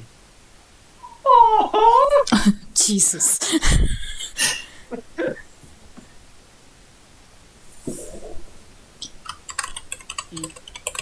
They both been really good to me. Yeah. How's a good kid? Good man, I guess. He found out I was living in the park, and he brought me home. Didn't give me much of a choice. He told me about that part before I came home, so... Yeah. My parents aren't great. And, she looks at you, and there's, genuine compassion there, and a little bit of... And there's genuine sadness in Zoe's eyes as she's talking about her parents. And, she sort of, she hesitates a moment, but she puts an arm on your shoulder and she's like, Well, um, sometimes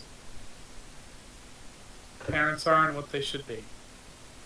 Yeah, that's I'm familiar. It's not your fault if they're not what they should be.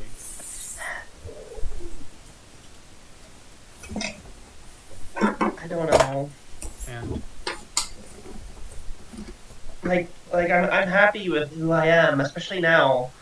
I know who I am. Yeah. But I don't know. I don't know. I don't know a lot of things. well, that's because you're a teenager, kid. Yeah. That's what everyone says. Yeah, well, that's because it's true. I'm sorry. No teenager likes hearing it. I didn't like hearing it, but that's how it is. You really don't start figuring shit out until, like, 35. So that's so far away. Yep, you gotta make all your dumb mistakes first, and there's a lot of them, so. Hey guys, Good thing you got a home here. hey guys, can we pause real quick? I gotta get Lily at home. Yep. It's a good thing you got a home here.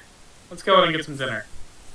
I just want to say, I'm sorry for running away and avoiding you for a bit. Alright, kid. Let's get some dinner. I'm gonna make us some venison steaks. Oh, all right. You don't mind wild game, right? No, Alright. that sounds perfect. And they enjoyed some tasty venison steaks while Lydia went off to get her sister. Yes. And I'm still waiting to have any thing to say. I mean, to be fair, you're being. Oh, good. Meanwhile, oh, it's so fucking boring in here. Old Bloody Eye says as he lifts up the old prospector carcass and frosts it back in place over the wall.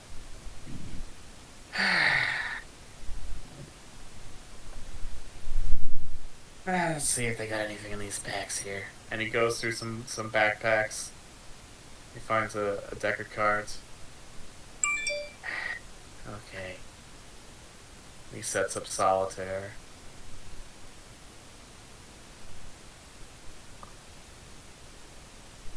You know what would make this much better? Oh, what, old bloody eyes? Well, what if the cards jumped out when you got them all together and they'd go two? That sounds like some weird bullshit. Yeah.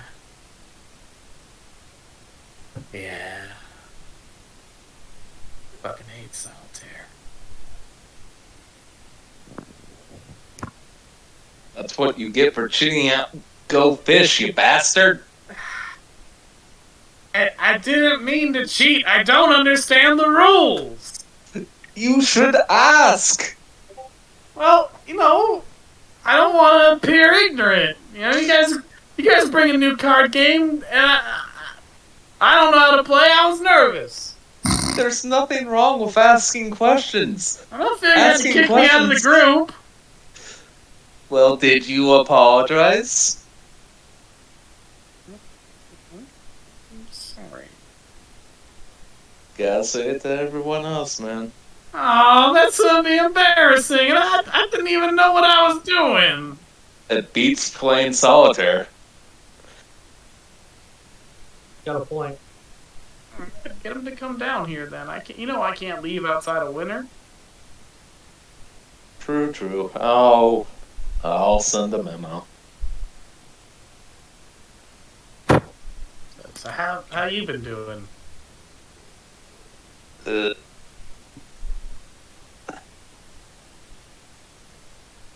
That bad? Mm-hmm. Want to talk about it? Botch feeling sucks, man. Oh, yeah. You're still technically an organism. Mm-hmm. Oh shit. What happened?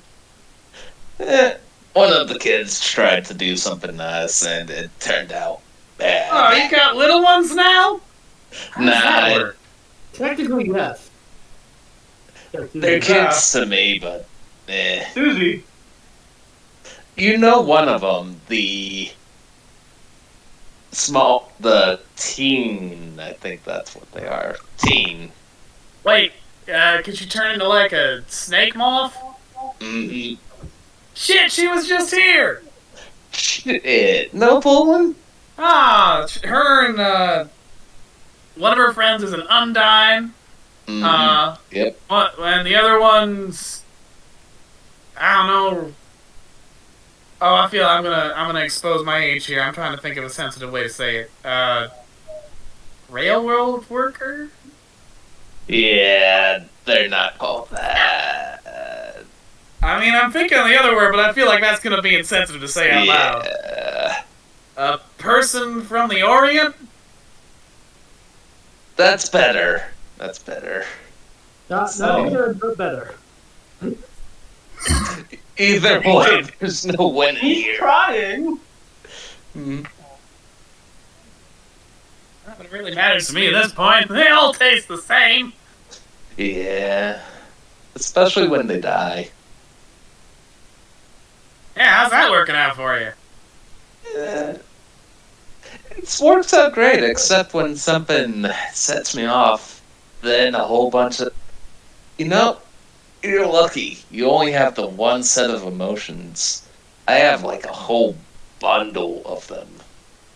And hoo boy, is it volatile. Oh, yeah. Yeah, I can imagine. Mm. That's why I gotta keep all the other spirits of winter all frosted up over here. It just sucks to have all of them running about. Yeah, especially McGucket. He's not like that one from that one TV show. He has to get all touchy about it. Mm-hmm. It's like, ugh. Don't make it gross, dude. Yeah, especially with his bony little hands. Ugh. It's always Hey, melting. one of them mentioned... Do you know what happened to the Undines? The Altomass. So Victoria, she's not around anymore? Yeah. It's just me and that fucking lumberjack. Mm-hmm. That's the I thing. mean, I guess you and me go a pretty long ways back. Mm-hmm. That's the thing that sucks about immortality or being ageless. Not sure if we're technically immortal, but you just eventually see everyone you know pass on.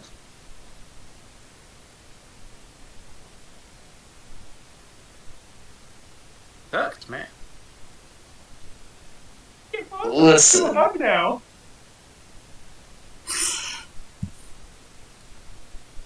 At least you get to go out whenever. Mm-hmm. Because you're getting them when they're already dead. They don't gotta think about what you're doing.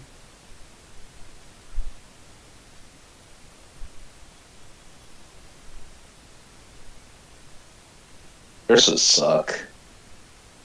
Yeah.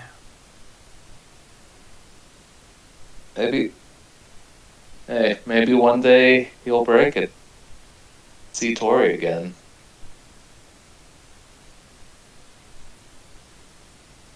I don't want anyone else doing this job.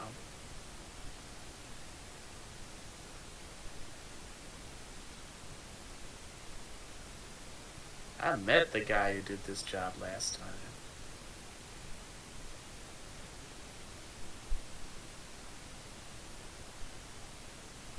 So those kids you're with, they're having adventures?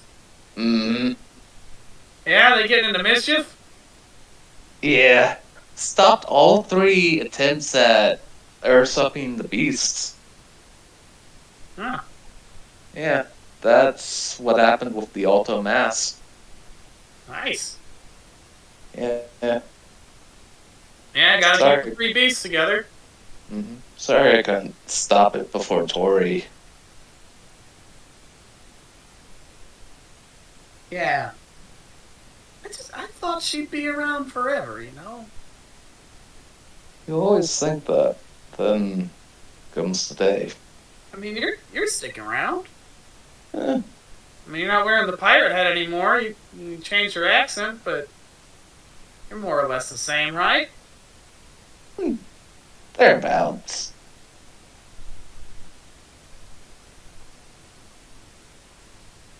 So these kids, they stirring up mischief? They have gotten Big Mel pissed at them more than once. That's the fake one, right? The metal one? Yeah. Good. Fuck him. Yeah, the one you tried to claw the ever-loving shit out when If those the bastards hadn't turned off the witching hour, I would have gotten his eyes. I wonder if he wouldn't. I wonder if that would have been permanent. Oh, I'd do my best to make sure it was. God, if I could have just taken his fucking face right off. Gotta aim for the throat. Just tear that out. Make it so it can't heal back.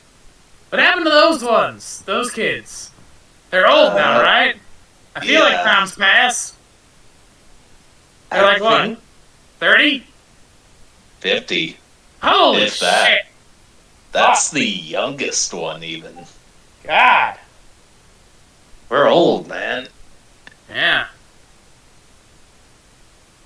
They all still around? From what I understand, yeah. I'm not sure what the whole deal with Win is, though. I know one of them went home during that whole Gray shenanigan. Yeah. Is Lenny still around? I had a good conversation with him once.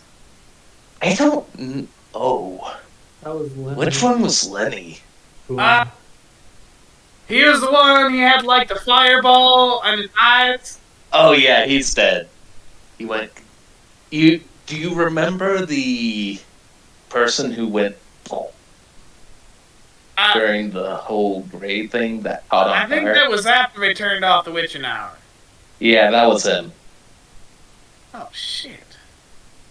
Mm-hmm. What a bunch of dicks.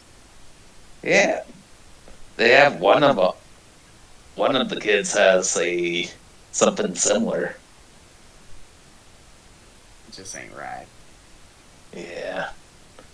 Scared Big Mel something fierce though. Well, you use what you got. Ain't right though. Yeah. Also, what's that card here before? I'm not even looking at the deck. Wait a second. If you're not looking at the deck, I'm not looking at the deck. The Joker on the card begins to sweat.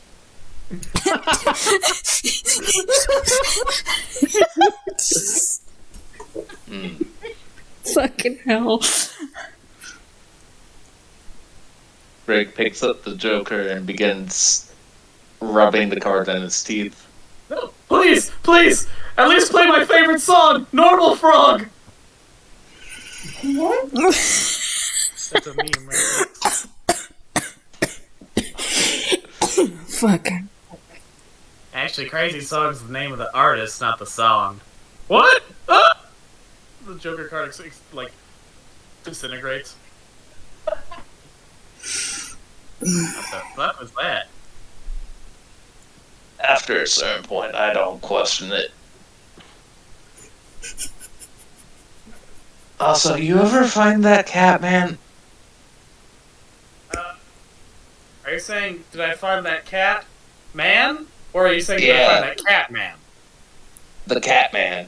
Like, the man who's a mixture of cat and man. No, I haven't met this fellow. Is he new? Apparently, people say they keep seeing him. I haven't seen him. I'll keep an eye out. We gotta wait for a witching hour. Or winter, whichever comes first. Witching hour's been happening a lot lately. Yeah, that kind of worries me. Yeah. I mean, it's nice. I get to stretch my legs. True. Got a couple of dinners. But, it is concerning.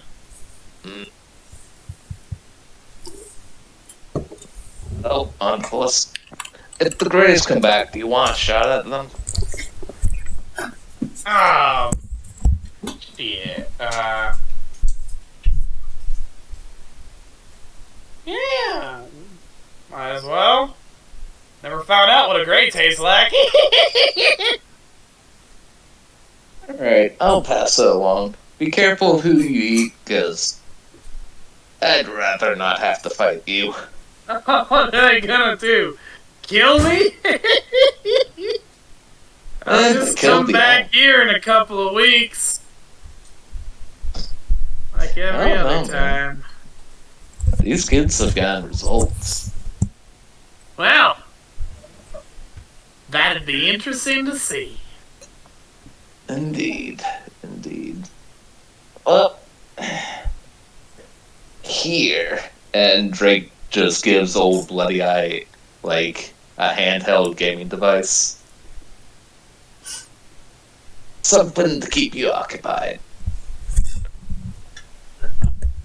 I'll be sure to send them your way. So I shake it and it makes noise? What's this do? Press the buttons. And he's like pressing the A and B button. Oh! Yeah, that'll keep me interested for a couple seconds. Get it hooked up. Oh, holy shit! He accidentally like flips the on switch. What is it? What's a Pokemon? Oh, you have much to learn. What the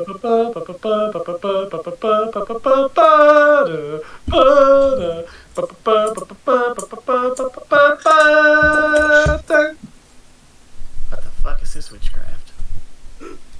Have fun. Meanwhile, somewhere else that I'll think of now. Okay. It's 8 p.m.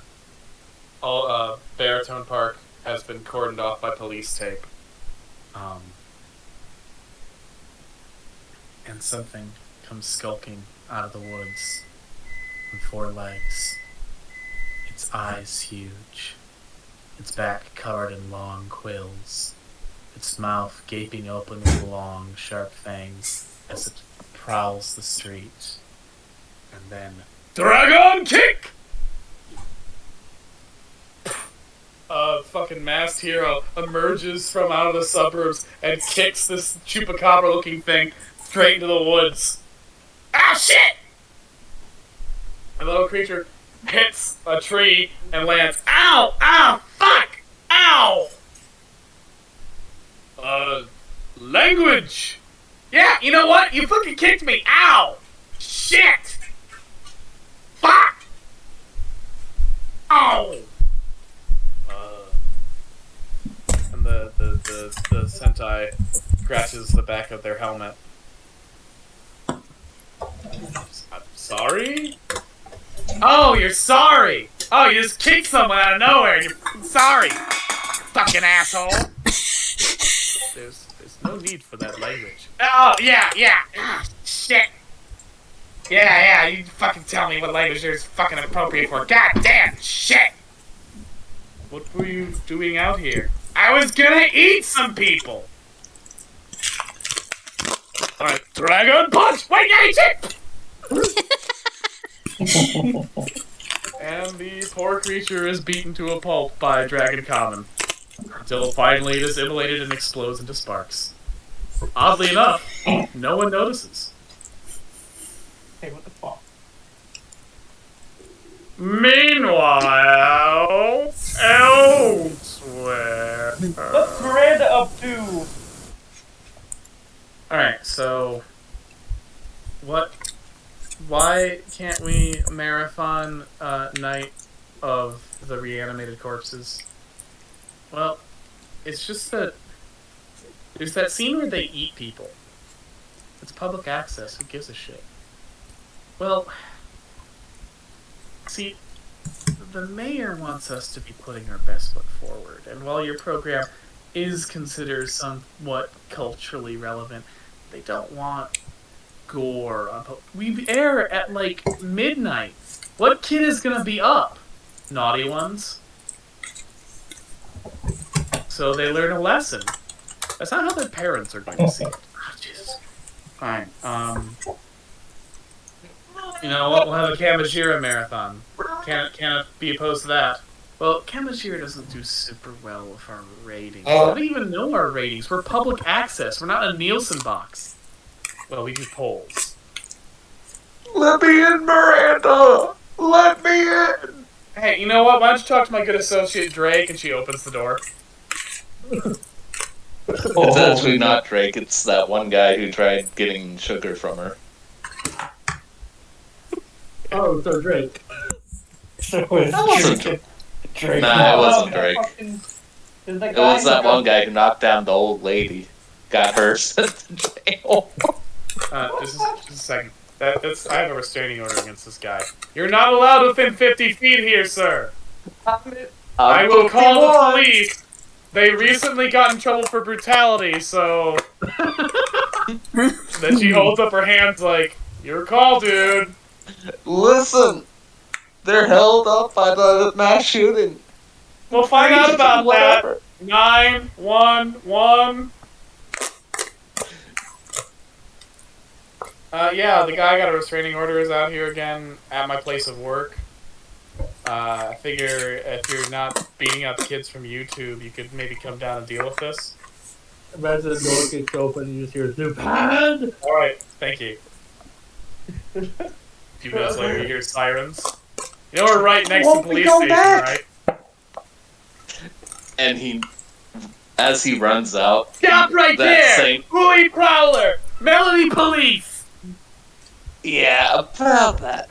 As he bolts Resisting it arrest! to the back, and as he runs, that same old lady just got out of jail, just walking by, and he just yeets her at Uli, knocking them both onto the with ground. billy clubs and Uli's partner going, oh god, Uli, not twice in one day, please!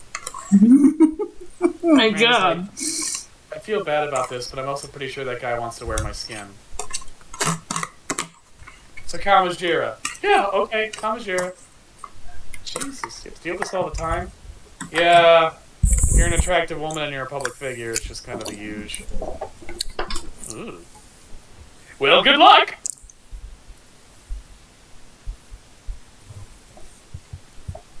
Joke's on him, I wanted to do a Kamajira marathon.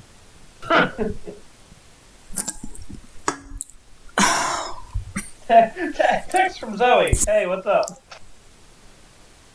Oh, not much. How are you? Been having a bit of a week. I'm sorry, kid. Is it monster transformation related? No, that's actually been the easier part of my week. I seem to have got that pretty down pat. Good job.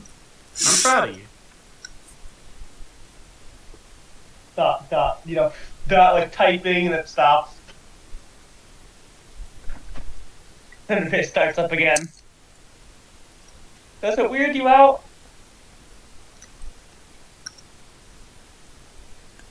Kid, I've seen too much weird shit to be weirded out by anything anymore. You don't seem to like it yourself. Now you get the ... dots.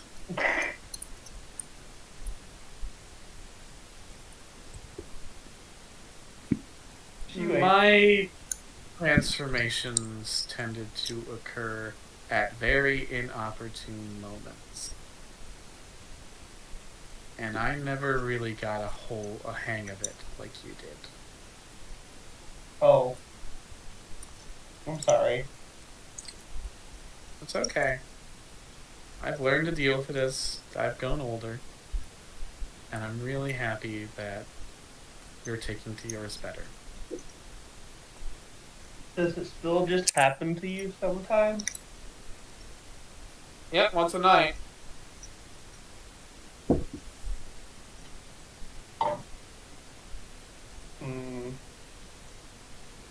It happened less when I stopped using some of the things tied to it. Now it's just Thing- night occurrence. Things tied to it? Question mark.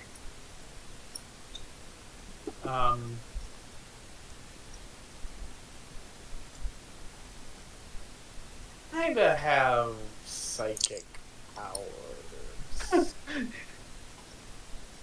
Not You like have- mind reading, but like telekinesis and teleportation. You can teleport? Yeah. And Do I you- can see some things that other people can't see.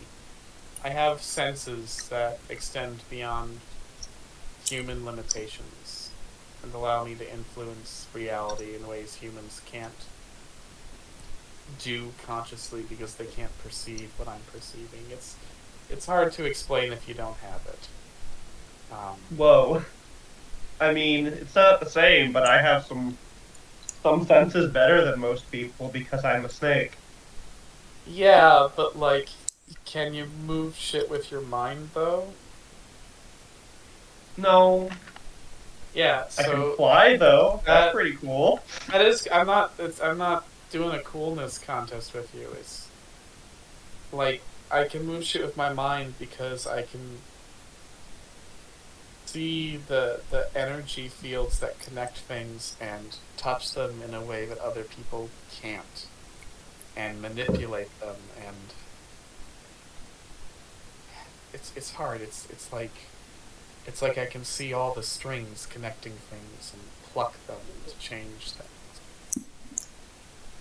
No, I can wrap my head around that. Sounds kind of neat, but I also see how it'd be kind of scary. I mean, it was really useful back in the day, but whenever I use it, I get in touch with that other side of myself, and it comes out at inopportune times.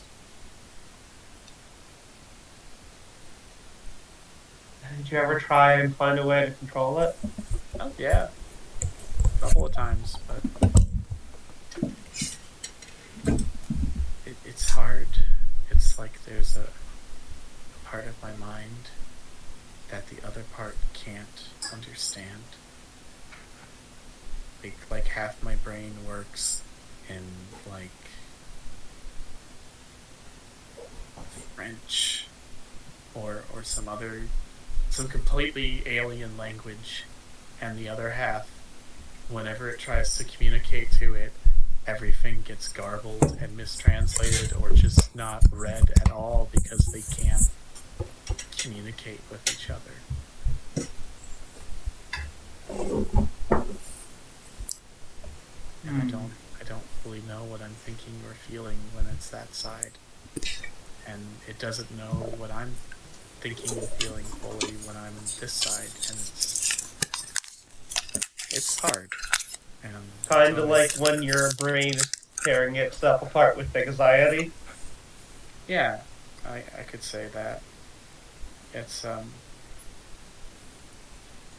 but if the voice of your anxiety didn't speak an actual language but just gibberish that was consistent enough that you could tell it meant something, but that's so alien you're not sure what it is.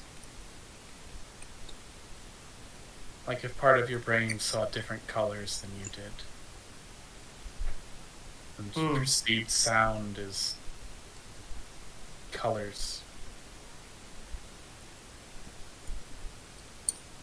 Did you ever think about asking Orin to help you figure out what it was saying?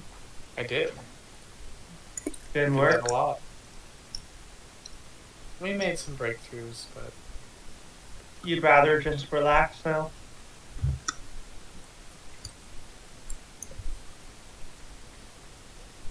I just don't want people to get hurt anymore.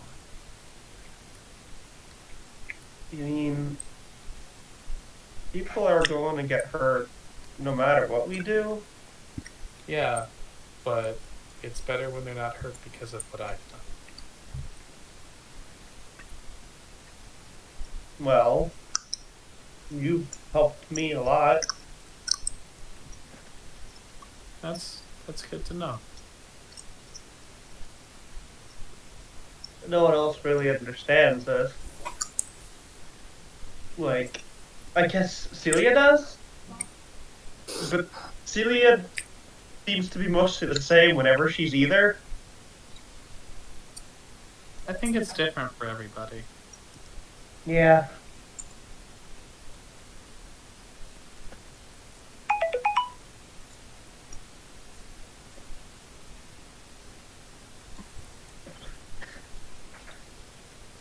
Miranda, Yeah. you're pretty cool. You're pretty cool too, kid. Nah, I don't know about that. You turn into a snake moth. I mean, yeah, that's pretty cool. Like, you look like a Kamajira in an enemy. Oh shit. Maybe I should go into acting when I get older. Yeah, it's a shame that traditional effects have been killed Yeah. by labor union-free CGI studios. Yeah, it's tough. I miss the old Kamachira movies. Yeah. I I like Shin Kamajira, but I don't know. I feel like I would have liked it better if it had like more developed characters. I mean, I get it. I get what they were going for. They were doing a lot of political commentary, and I'm back. everyone serves as the plot. But I like the older Kamajira movies where they really had a strong human connection. What did I miss? The intermission. Just some conversations between characters. Yeah. Not I've always been texting Miranda. Drake played cards with full bloody eyes. I set a car on fire. Wait. All right. It's morning at Kaiko's house. Kai, just so we're aware, Kaiko would have woke up first and is making breakfast. Aww. Well, that changes what I was gonna do, but all right. How early does Kaiko wake up? Like 4 a.m. Jesus H. Poseidon. Okay, No. you wake up at 4 a.m. in your underground in your bunker. You and Julie both fell asleep while researching things. Julie fell asleep first, and you actually gave her a blanket and a pillow. Aw. You just sort of fell asleep over your research material, so you had a slightly less pleasant experience. Well, Kaiko's used to this. Yeah. Yeah.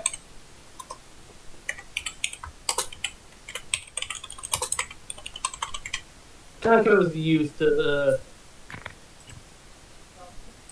up late last night and waking up early. Her ski schedule's erratic. That's fair. Alright, it's 4 a.m. What you doing? First of all, like, get dresses ready. I go to the rooms, make sure she has things ready, flowcharts ready. Good. Take the shower and gets food ready for when Julie wakes up. Alright, what you cooking? I don't know how to pronounce it. Okonomiyaki? Okay. Hold on. Can you let me- describe what this is for me? It's a type of cabbage pancake, which is way better than it sounds. I'm sure. That's a low bar, though. Yeah.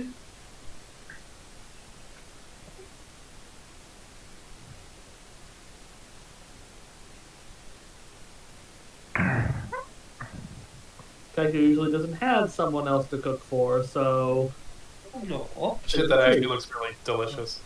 Yeah. Holy shit. it's a common street food in Japan. Yeah. Often with eggs and meat and other things in it. Treat my food with that, please. Alright.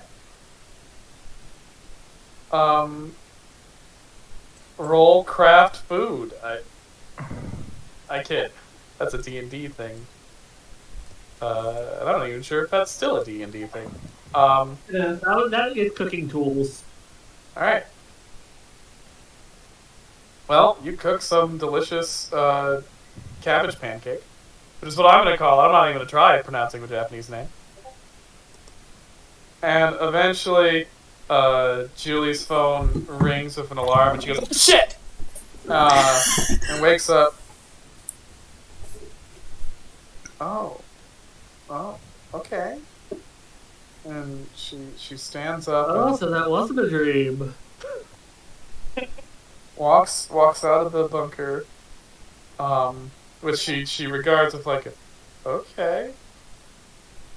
Goes up and like follows the wafting smell and eventually comes to the kitchen. Oh, Good morning. hey. Wow, did not think you would be up at 7. I wake up really early. Huh. You stay up pretty late though. My sleep schedule has always it's been messed up since college. Yeah. Yeah, mine's not exactly great either. We should probably work on that, right? Yeah. Yeah. So what's this? It's a okonomiyaki. It's a street food from when I was a kid. Before Wow. I moved. My sister taught me how to make it. Damn. Good cooking skills, sis. Well, I live by myself, so I have to make do. Yeah. Yeah, it's real hard shopping for groceries when you're like on your own, isn't it? Because like they don't make anything really for like single portions. Yeah, that's why I have to go to Little Asia to get like actual authentic fresh food. Yeah. They're across town.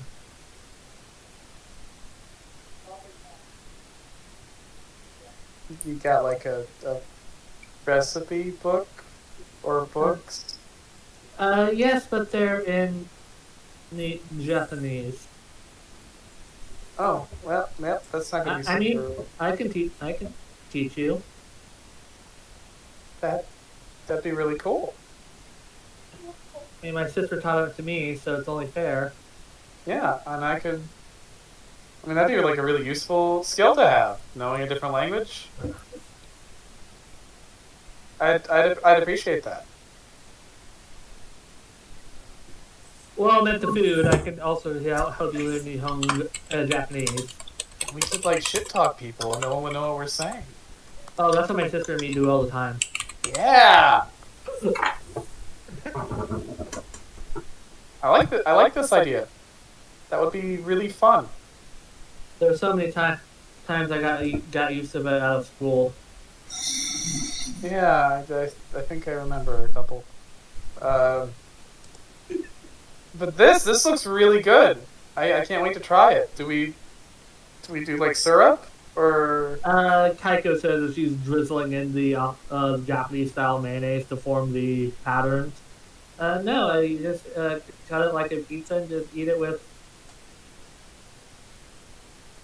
All right, yeah. With a fork. I'll go set some places at the table. Do you want what? Do you have anything in the fridge you wanna? I have warm tea cooking. Oh, okay. Uh, it it has a bit of a punch like coffee, but a little bitter at first, but it punches hard. Does it have caffeine? You don't. It doesn't need it. Okay. Well, I got sort of I got a thing later today, so I'm gonna need some energy. But I still want to drink it. Oh yeah.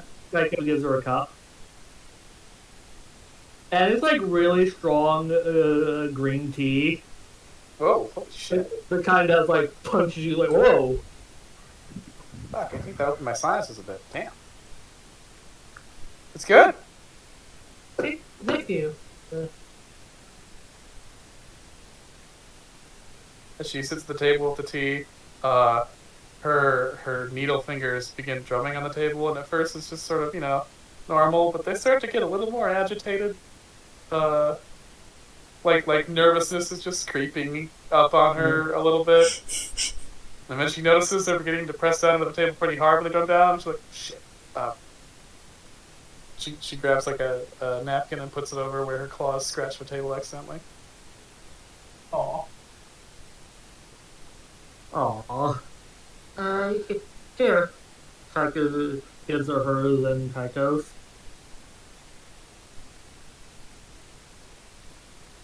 Thank you. And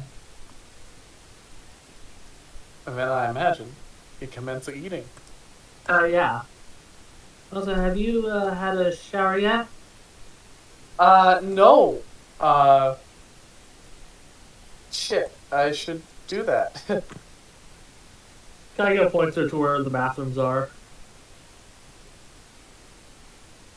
She makes work of her cabbage pancake first, and then she heads off to the shower. And when she heads out, she's like, "Shit! I forgot to grab clothes. Give me a second." And then she takes a shower.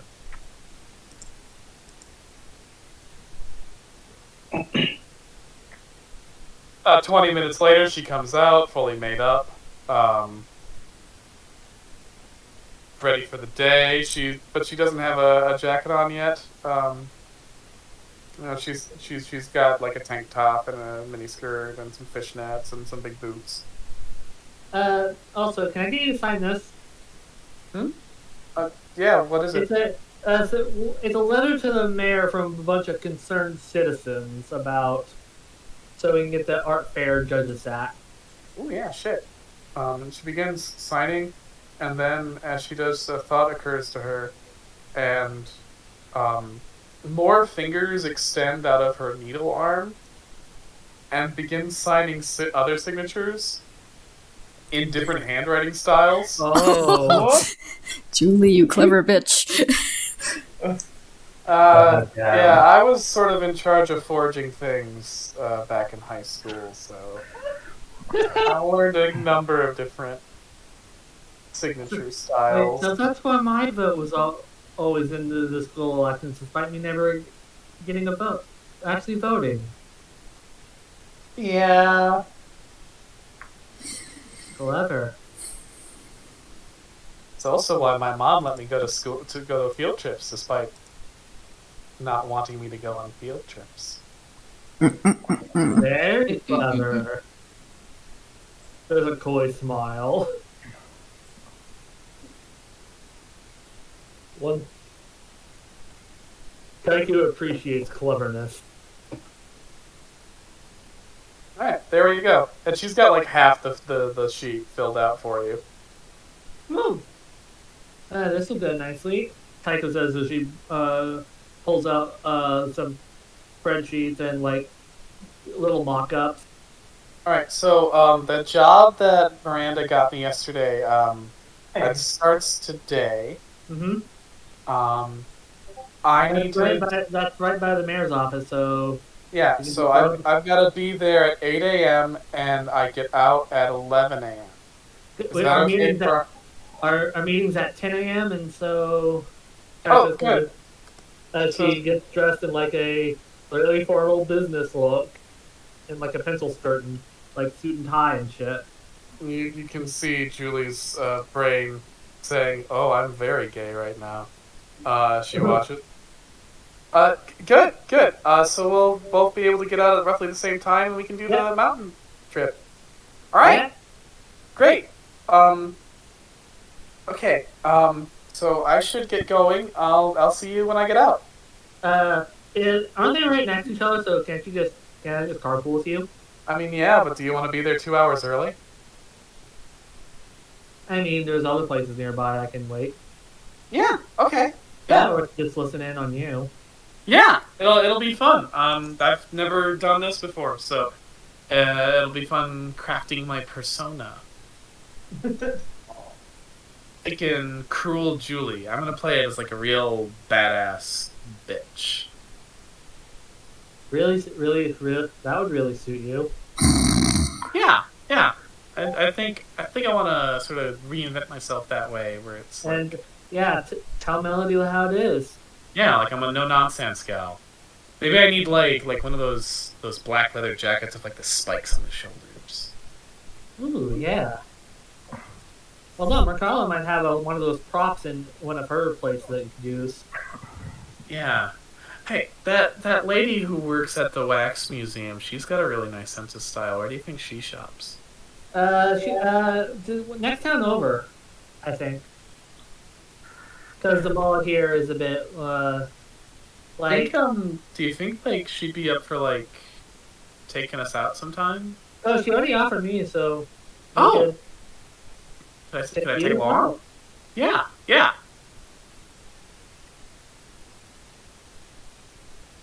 Sounds like a date. A date, yeah. Right? We're doing that? Right, yeah. Okay. Good.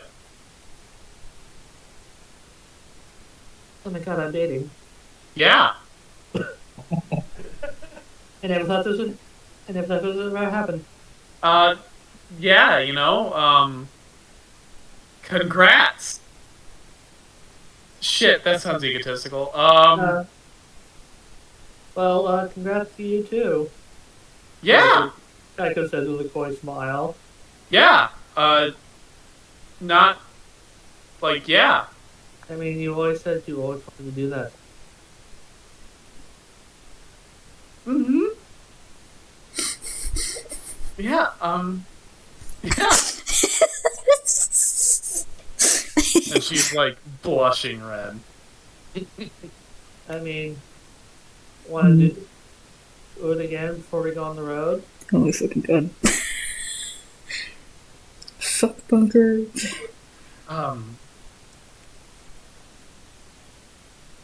And then she just grabs you and she kisses you.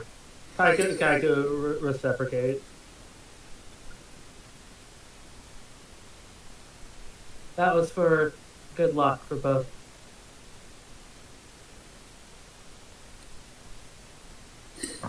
Kaiko says, her face also red. Aww. Our disaster children. They're growing up so fast! They're gonna make that buck. They're going to make the bunker into a fuck bunker.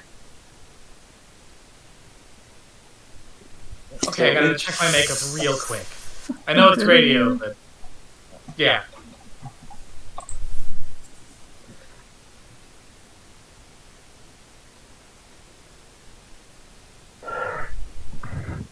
Meanwhile, at Celia's house.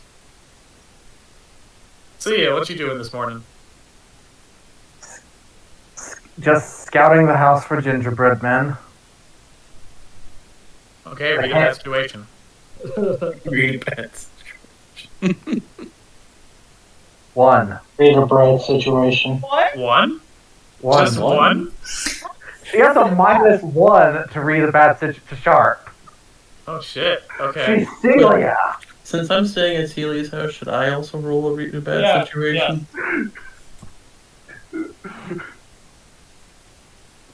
So that's an 11. Celia, what do you expect? Okay, Celia doesn't see shit, despite looking consciously for gingerbread men. Suki, as you casually scan the house, noticing that Celia's on a high alert, you get to ask 3 of the following questions. What's your best way in? What's your best way out? Both of those should be fairly obvious. Are there any dangers you haven't noticed? What's the biggest threat? What's most vulnerable to me? What's the best way to protect the victims? Are there any dangers I haven't noticed yet? Yes, actually. As Celia is scouting the living room, you see in the kitchen, and you can't believe you're seeing this. 3 gingerbread men, one of which holds a rusty pair of scissors out, and they're looking at Celia and grinning with their horrible gumdrop teeth. What's the best way to protect the victims? Kill the gingerbread men. That's fair. I just blanked on the last question. Son of a bitch. What's the biggest threat? What's most vulnerable to me? What's the most vulnerable to me? Your I'm assuming ankles. it's my ankles. Your Okay. ankles. Eat them. Okay, so Celia is busy like scouring the house in the living room. I think he's like, "Hey, I'm gonna go use the bathroom real quick." Walks right into the kitchen. One goes to attack you. What do you do? Is it the one with the rusty pair of scissors? Yes. So you have to make a roll. You're in danger now. I'm I gonna think it's kick an some act under ass. pressure. Oh, Oh, kick I some see. ass. Yeah, All no, right. it's gonna be an immediate just stab the cookie man. No regrets. All right. That's a 12. All right. 10 or above, not only do you succeed, but you choose one extra effect. You gain advantage, take one forward, or give one forward to another hunter. You inflict terrible harm, you suffer less harm, or you force them where you want them. I'm gonna suffer less harm because it's the first thing in the fucking morning. All right, excellent. As it goes to attack you, you thrust down with your knife. You said stab, and you split its body in twain. And the force of your stab also throws its two body halves into the air onto the ground, where they hit the ground and immediately crumble into more pieces. One of the gingerbread men rushes to the crumbled corpse of his comrade and begins weeping frosting tears, while the other picks up a fork and says, "I'll kill you, you son of a bitch!" I'd like to see you try, little man. Now act under pressure, please, to avoid being stabbed with a fork. Oh boy, the skill I'm not great. You can't wait for Jesus to shoot you. That's an 8. All right, 7 to 8. So this gingerbread man is going to try and stab you with a fork. I have to give you either a worse outcome, a hard choice, or a price to pay, and I'm going to give you a hard choice. You can dodge out of the way, but you will slip and fall prone on the ground, or you can take the hit. I guess it's really more of a price to pay. Okay. It's a fork, right? Yes.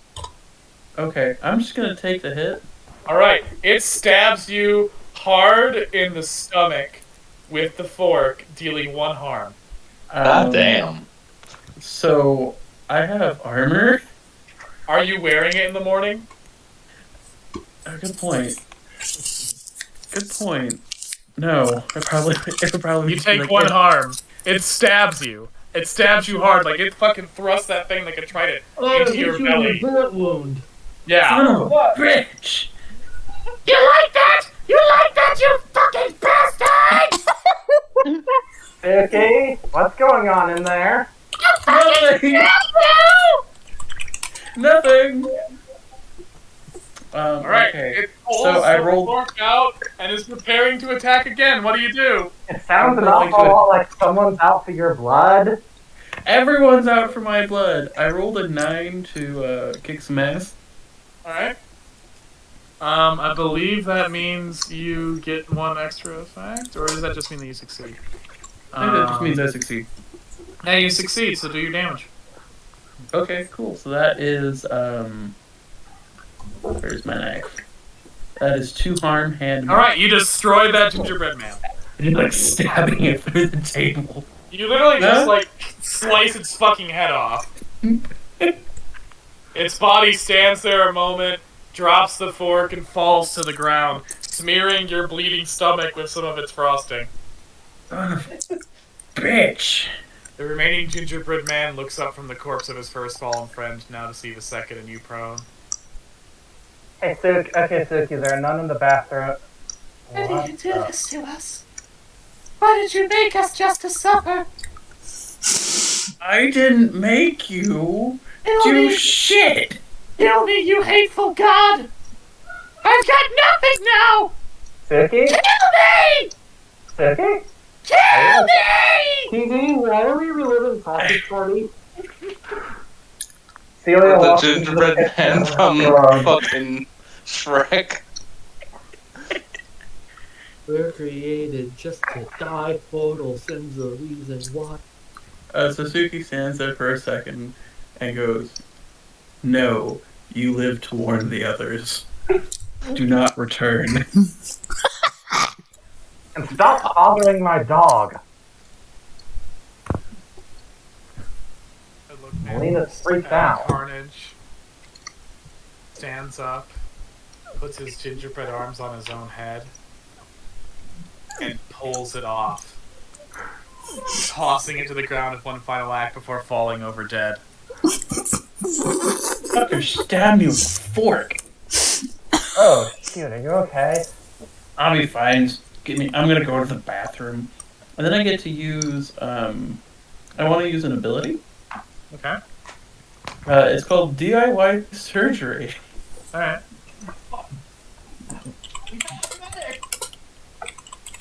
Not in Celia's house. Celia grabs his head and pops it into her mouth. Here you go. I'm gonna roll a cool. Let's see if the dice hate me. Oh, they do hate me. That's a 4. Alright, what does that do? So I'm Ooh. trying to stitch my wound up by myself in the bathroom with dental floss and a needle. Mm-hmm. Since I technically failed the roll, the keeper chooses what damage I do. Alright, awesome. You do 1 harm to yourself as you rip your belly open more. Oh God. Worse, when you pull up your now bleeding hand, your now blood-covered hands to your face, you smell a distinct hint of artificial cherry flavoring. Oh my! You lick your fingers. just like a what the fuck? Did they Your blood is now intermingled with cherry syrup. What the fuck did cherry syrup get there? It's coming out now. You're bleeding cherry syrup? I'm bleeding cherry syrup. And blood. You're bleeding both. Oh God, it's like that dream I had all over again. I mean, everyone turns into a monster, but I wasn't expecting gingerbread man. Did one of my one-off jokes just turn into a plot thread again? Yes. No, not. Call Hal, please. I'm bleeding syrup. Okay, Celia texts Hal. Hal, medical emergency. Suki needs you. Okay. Text from Suki. I'm bleeding syrup and blood. There's several minutes of him typing and then deleting, and you could see the 3 little dots coming back up. It goes, never mind, okay, I'll be right there. What the So, yeah, he's on his way. It's gonna take a minute, though. Okay, so while I'm sitting here holding this wound in my stomach, Celia, which one of your neighbors is a fucking witch? Yeah. If you're not making him, did you make him? I don't think so. Okay. So one of your neighbors is a witch, and I'm gonna kick her ass. Last time I made something out of candy, it was a Kraken made out of bugle and a Twizzler. That sounds delicious. Yeah, you take the bugle and you unwrap the Twizzler and you put it inside and you make the tentacles and then you stick it on a Tootsie Roll ship and it's attacking it. Nice.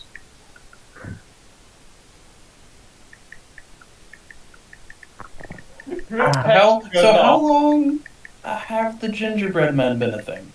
About past 5 days. Okay. I didn't want to bring them up because we were all doing something else.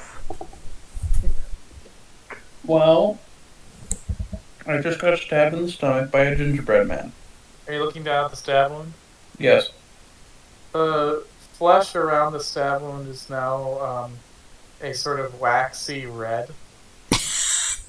That's not good. Son of a bitch. Lisa tells me she's been hearing strange sounds at the night for the past couple weeks. I thought it was just the house setting. Easy, what the fuck?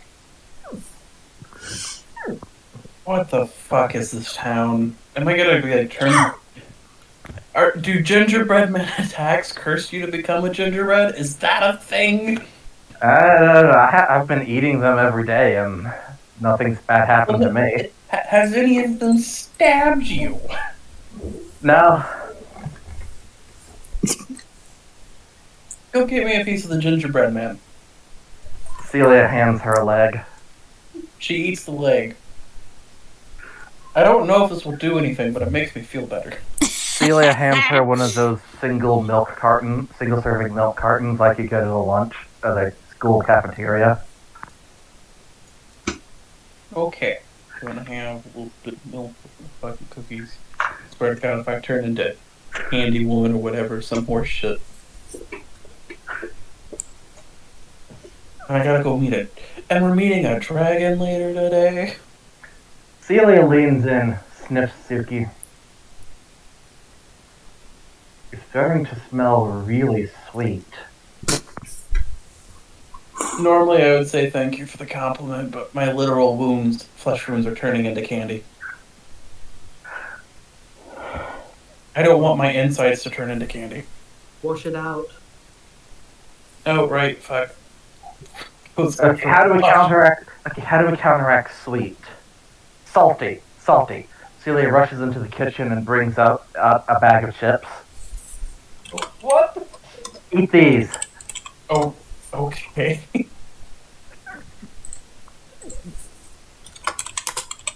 Yeah, the blood is really gushing out of that wound.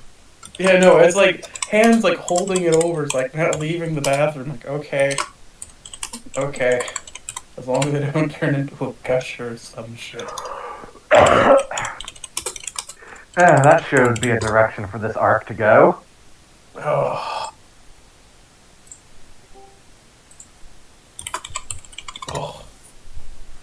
Okay. You still recording? Yep. I just had to drop Discord because it was hissing. It was doing that hissy thing. It was hissing for me too. Yeah, it's doing that for me too, actually. Give me a second. Yeah, I'm not getting that. Same. I'm doing okay. I'm not getting anything. How do you have a rod? Sometimes Discord just hisses. We're in the bathroom, Hal. Oh, my flesh is turning into candy and I cannot stop it.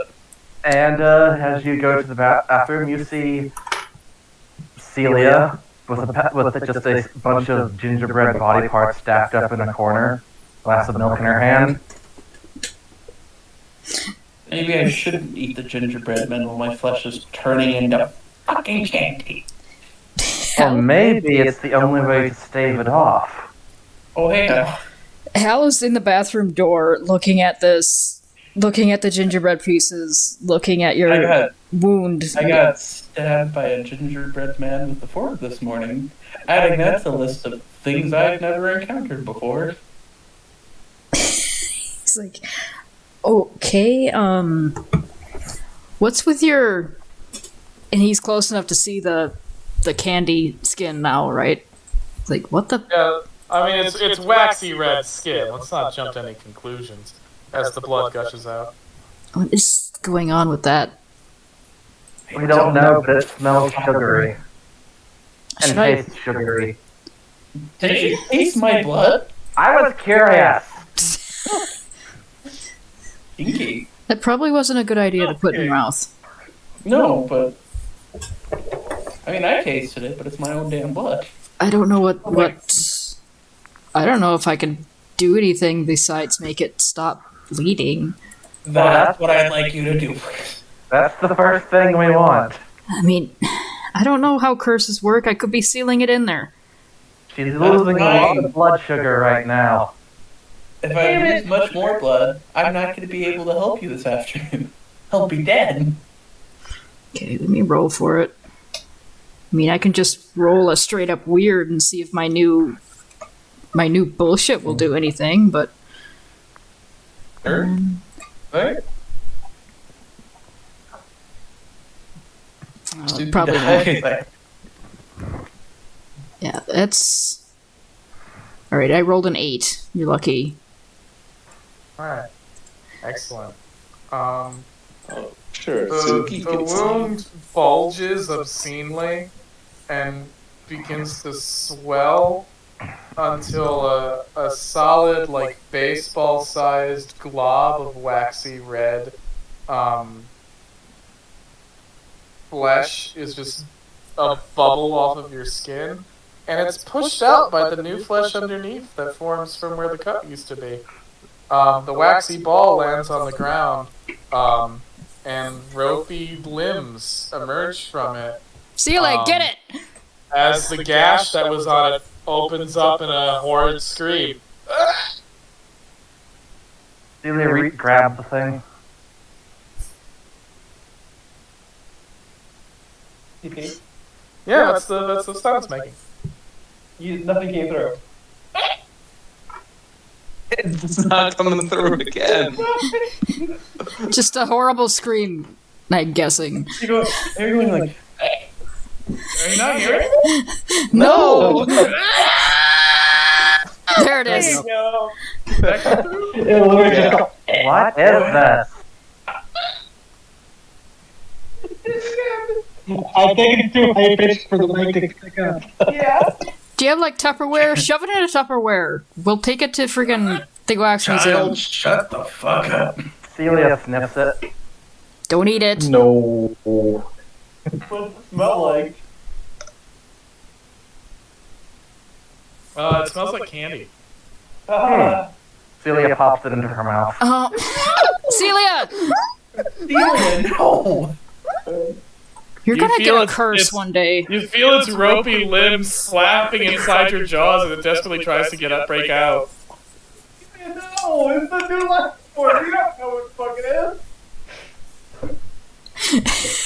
is. Hal looks like he wants to, like, forcibly open Celia's mouth and grab it out, but he just, like, it's already in there.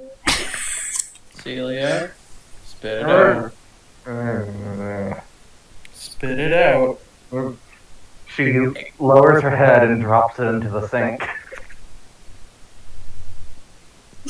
Is there, like... It lands out and it's wrapping its ropey little limbs around its beautiful red, candy red, waxy skinned body, and it's like shivering with fright. Here, I'll go get the Tupperware so we have Some of its skin, I guess, is disintegrating from the spittle. Okay. Now I feel bad for the horrible candy monster that just came out of Came Celia. out of my body! The almost candy chest burster. I get that. Celia grabs the towel and attempts to towel it off. I'll go get a piece of Tupperware so we can put the thing in that came from me in it. You know, if this was a child, I'd be a terrible person right now saying that. Oh, good morning, Suki. Good morning, Celia. Good morning. I appreciate you healing the harm from the stab wounds. I am sorry that we had to drag you into this. No, it's just, I guess it's just, the shit's that's gonna happen. It's just, what the hell? I went into the kitchen because Celia was like scouring the house. There's 3 gingerbread men. One of them had a rusty pair of scissors aiming for Celia. What am I supposed to do? They've been bothering Melina. Where are they coming from? I don't know. One of them tried to clip my Achilles tendon. The joke was on him. This'll be it. This is a problem to solve when we don't have the Jesus shit going on, I guess. At least it should be easier than Jesus. Okay, so Suki comes back in with a piece of Tupperware, picks up her small candy child, and puts it in the thing. It's hissing again. It freaks out as it's trapped in the Tupperware jar. Well, it's not a closed Tupperware jar. It's just a Tupperware jar, and she has the lid in the hand if it decides to act up. Does it need to breathe? Put the lid on. I haven't put the lid on. He's got air. We're just putting him in the Tupperware, so just in case if we touch it. It scurries around the inside of the Tupperware thing for a bit before finally trying to crawl out. Just Celia looking down. Suki, not Celia. What the fuck? But Suki looks down and is like, you don't want to do that. You know better. You came out of me. You should know better. It crawls out and plops into the ground and then screams as it hits the ground and is got a boo-boo. Aww! Hell, No. Celia scoops it back up. It is fucking terrified when you hold it. Yeah, No. She puts it back in the bowl. It hides in a corner of the bowl. Yeah, you did try to eat him. I think you scarred him for life. Congratulations, Celia. You scarred something for its all inexplicable life. It was made of candy. Hal leans into the bowl and, like, with this weird look on his face, he just kind of pets it with 2 fingers really briefly and goes, "Don't worry, little dude. We're going to take you somewhere where nobody's going to put you in your mouth." It doesn't really have eyes or a head, but it gestures with its torso up at you in an appreciative manner, and the gash that makes its mouth seals briefly, and a bright blue bubble emerges out of it, and then drops to the ground of the Tupperware container. What? Okay, is that for me? Or is that just because you're happy? The creature does not respond.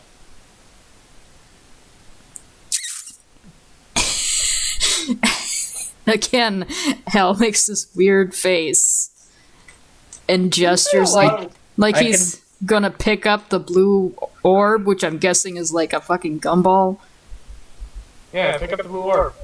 He goes, "Thank you." It is in fact a gumball. He goes, "Thank you," and then like opens a side pouch of the new little pack that he has on his hip and puts it in there. Also, we have the backpacks for the trip. Aww. If you want to take this with you this morning. It's like a little baby. Weird things happen. This like the top 5. I'm sorry, little guy. I won't eat you again. Again. Again, she says. What time is it now, would you say? In my time zone, 10:08 p.m. I would say time for your characters. I'd say it's roughly like 9 p.m. 9 a.m. for these 3. Back to the end. Group text goes off. Hey guys, good morning. What's going on? I almost ate a baby today. Takes a picture of the candy thing, like, this came out of my torso after a gingerbread man stabbed me. What the fuck is up with your town? What? Period. It's exactly what it sounds like. Hal's puts in DM. It's fine. The gingerbread men are surprisingly tasty. Is it fine? I mean, I no longer have a stab wound, and the thing that was inside me is now in my jar, and I'm calling him Steve. Steve shall be his name. You get a text from Kaiko at the radio station waiting for the meeting with the mayor nearby. Then you take a selfie with Kaiko and Julie. Aww. Well, Kaiko's in the, like, sneakily, like, doing one of her and there's Julie in the background of the recording booth. Zoe squeals a little bit at that. So I'm gonna take. Take that thing to Faust or something. I'm not. Wait a minute. I'm not gonna take it to Faust. And he looks at Celia and Suki, and he goes, "I'm gonna take this to the wax museum. I will take all of the gear and shit to my house, since I guess we're leaving from there. Is that the plan?" I mean, I can carry Celia on my motorcycle, sure, but, like, I wasn't sure if you wanted a carpool or not.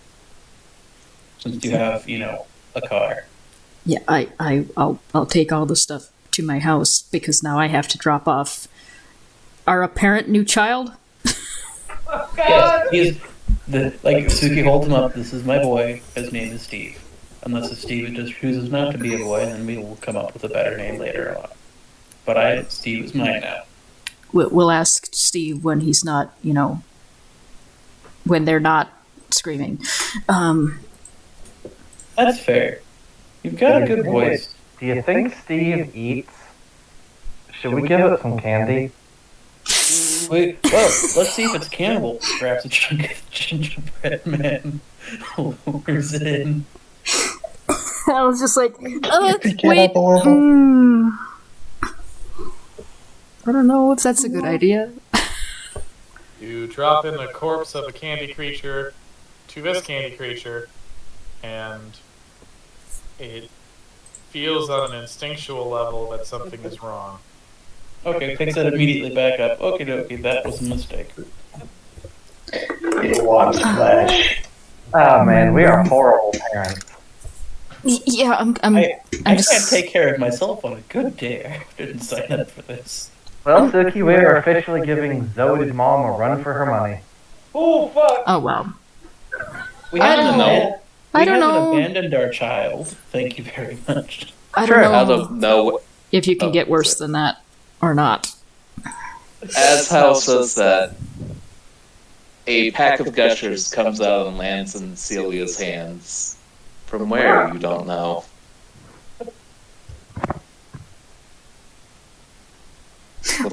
We'll put note, feed it.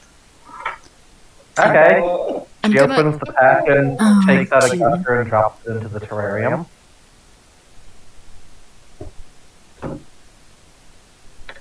The creature reaches out the tendril to the gusher, looks at it, and gently strokes it, and begins to cheep at the gusher. Aww. Where are Gusher's eggs? Okay, I'm gonna take this to the doctor who knows what the hell's going on with things like this before we kill it. And he, Okay. rushes out no, the that's door with it. valid. And I was like, that's valid. Just make sure you check that it's not something I'm gonna A lot of weird shit has happened in this arc. Take care of our Dawning on me. take care of our child now. And most of it comes from silly, semi-canonical intermissions that were supposed to be jokes. Yeah. Yeah. This is a fucking arc, man. That's Was one. that Suki and Celia's child? What? You know what? We need to hurry if you want to actually go on a hike, go meet the dragon today. We're not getting a dragon today. Oh, there's Yeah. a main chest burster in Suki. Yeah, no, I didn't expect this to play out this way. I wanted known this was not You're the planned. keeper. It was not planned by me either. I planted this You know, I gotta sometimes maybe not take jokes too far. Anyway, Will you listen to that advice, no, Edie? I know I won't. I'm just noting it right now. Wait, Suki, are we a ship now? I don't. He just asked out Daisy, Jesus. Yeah. Oh, yeah, Marie. Congratulations. Yeah. You know, that's true. Alright, I thought you had more of a thing for the Undyings. meanwhile, at the radio station. Technically. Alright, meanwhile, at the mayor's, the city hall, Text Isaac to pick her up when. Kaiko and Isaac meet outside the city hall. Yes. God, I'm still trying to recover. Sorry. Yeah, I know. Wasn't I have a feeling that something really weird happened? You got to ask about it. You got to ask about it, Kat. Isaac. I go. Isaac just is like, I haven't looked at the phone yet again. If it's an emergency, the phone will trip a lot more, but it's too early for candy people. That should be the name of this episode. Yeah, I think it's gonna have to be because we haven't really done the hike yet. Your name of this episode is Too Early for Candy People. We'll have to do a pleasant hike next time. Oh, God. Okay, so yeah, Isaac does have a suit. Okay, it's not super fancy. It's only a $500 suit. Kaiko's, meanwhile, looks like straight out of fucking Chainsaw Man. And his fucking suit fetish. What? The author of Chainsaw Man has a very thinly veiled suit fetish. Oh. All the people in the Public Safety Commission wear suits. All right, excellent. You guys go in to see the mayor. First, you run into her secretary, April Umbra, who is a very dour-looking young woman, roughly in her late 20s. She is the kind of person who has technically given up her goth phase, but hasn't really grown out of her goth phase. She looks at you sitting in her own business suit and is like, and you are... Oh, wait. She recognizes Isaac. You're the people from Spindle, right? Yeah. Yes, Mr. Orenberg wanted us to speak with the mayor. She taps in her comm. Mayor, the Spindle representative is here to see you. He's brought a civilian liaison as well. Oh, send them in! There you go. That's a door. Use it. Oh, God. Okay, so go on in. Alright. You enter the mayor's office, and, I'm gonna say she dresses exactly like the mayor in Jaws. Complete with the little, boat anchor pattern on her suit jacket. Well, I am always pleased as punch to talk to the people at Spindle Inc. You employ so many good people in this town. So, Mr. Orenberg tells me you've got something to discuss concerning our art fair. Yes, it's really unfortunate all the trouble that's been surrounding it this year, hasn't it? After a little bit of a rocky start. Ooh, the lolly, Mr. Well, what is it that your name was, sir? Oh, Kuehl. Mr. Kuehl. Ooh, the lolly, Mr. Kuehl. It has been quite a time. So what's Mr. Orenberg think he can do that we can benefit from in this particular scenario? Didn't think he'd want to stick his hand into some mass shooting business. Well, it's more the fact that this goes beyond the art fair and really paints just a bad picture of Melody itself. I mean, I only just moved to town, earlier this year, but I've fallen in love with it, and I'd hate to see it become a sideshow because of forgive me for being a little blunt, some extremist groups' opinions and holds on some local establishments. He nods. Yeah, that's a fair point, and I'm glad to hear that you've fallen in love with our town. We need more new blood moving in here. And her eyes flicker to Keiko. You're that Westfield girl, right? Yes, and I am the civilian liaison of several small businesses and individuals in Melody, elected to speak on several of these businesses' behalf. I remember you. I was working with the DNR when your whole situation unfolded. I assure you, Miss Spectre, that is not what I'm here to say. No, I'm sorry, I'm just trying to make a connection. So, alright. So, you think there's a sort of cultural problem? But I'm not hearing a solution, though. I might have a solution that Spindle has also kindly has chimed their own support with. Alright. Well, you see, with the town of Melody, the first thing we want to make the last 3 years has been very, dare I say, jingoistic with its art. Like our art fair, even though it's the pride of the town, has been compared to a knockoff. And pardon me for saying this, but a knockoff Grand Rapids. Like when you ask people who come into town, where is Melody? Most of the time they can't even name a state. Yeah, it's hard to place. So between, I think a little rebranding for the art fair is in order, and the current, dare I say, judges are. The accusations of nepotism and corruption and the whole thing with the viral YouTube incidents involving them have not painted our town in a good light, dare I say.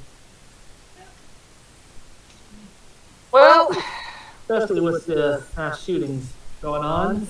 I suppose I can sort of see where you're coming from. Our judges do have particular trends in what they do select. Crowd-pleasing trends, which I can't really argue with, but trends nonetheless, and I do gotta admit, it has sort of franchised some people of less than stable mentalities, like that mean son of a bitch who shot at the people in the park, allegedly. So, And let's say if I was amenable to replacing them, who would I replace them with? Well, we have Carly Moss, for example, who had previously was in charge of the art fair before. She founded before the she was before my tenure, but before she got the whole thing running, so point there. And she was amenable. And she said hot hands is the signature of Carly. Alright, so one person, but that doesn't make a whole committee. We can't put everything on her shoulders. Likewise, potentially a business representative from, say, Spindle Incorporated might be amenable. Kaiko looks to Isaac to be on the art fair. We could have someone. Spindle is. Sorry, go ahead. Given its high employment rates of the town and a representative therein would be quite beneficial for the employment sector of the town. Oh, I see what it is. So Mr. Orenberg wants to have the art fair in his pocket. Well, No, he merely wants to be a You supporter. guys need of a tax write-off or something? I'll be honest, that could be possibly a motivation for it. I ain't opposed. I'm a politician. I know how this game's played.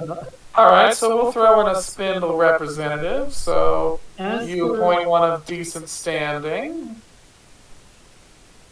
We still need a third at the very least. Kaiko has a suggestion. I have Kaiko's gonna do. Kaiko would have talked to Julie about this beforehand, TT, but he didn't have a chance. Okay. What's Julie's opinion of being a judge in the art fair? Because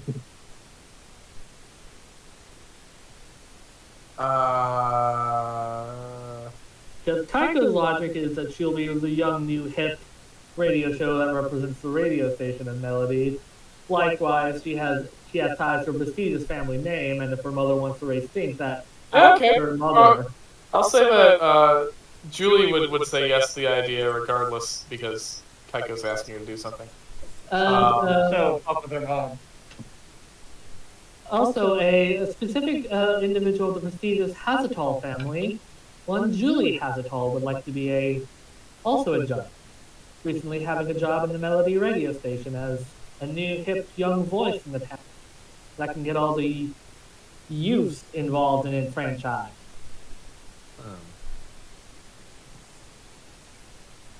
And if need be, Now they're got a bit of a falling out. And if need But be, I can maybe if manipulate.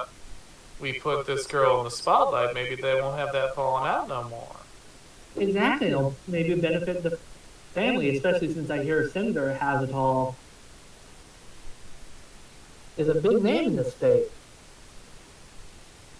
And if it doesn't, it could rile them up some, and they might air out the fact that they're trying to disown their daughter after she lost her hands. So either way. And this is, I also hear this is so recently after this little incident up at Long Rest with their the brother-in-law, Mr. Hazel, and some crime ring connections. Oh, yeah. It would be good. Either way, it's good publicity if they want to play. Their daughter wants to play ball, so good publicity for them either way.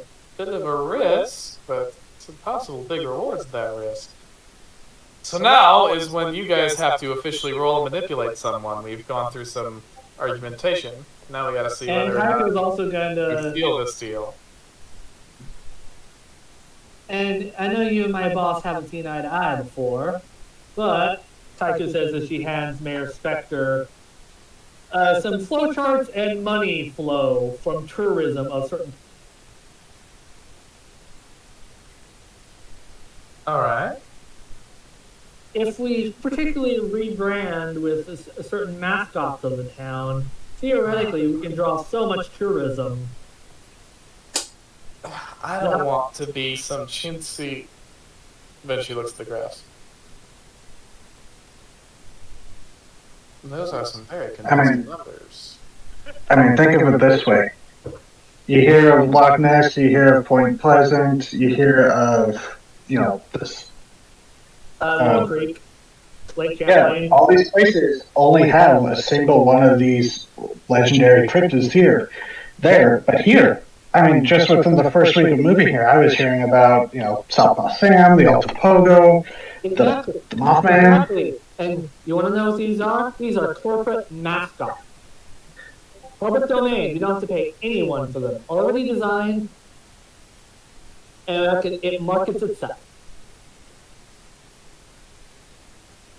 He's thinking. And now you are going to have to roll and manipulate some. That's a 12. Let me. Because Kaiko is also using her flake ability. See, it all makes sense. Which I'm using my sharp instead of charm. 4. That's a 5, so 9 plus 1, 10. Ooh. Well, shit. Alright. Can't believe I'm saying this, but I'm convinced, provided we get some backing from Spindle on the financials here, we're going to be taking a massive loss given the amount of resources we had to expend with the horrible tragedy yesterday. So if you can guarantee some Spindle resources to help us with a very swift rebranding, then fine. I'll gladly take this entire concept and run with it. I believe I could solve on the And idea. besides, if it doesn't work out, we can just switch the next year and no fallback on you. You got a good head on your shoulders, Miss Westfield. Mr. Kuehl, I think we have ourselves a deal.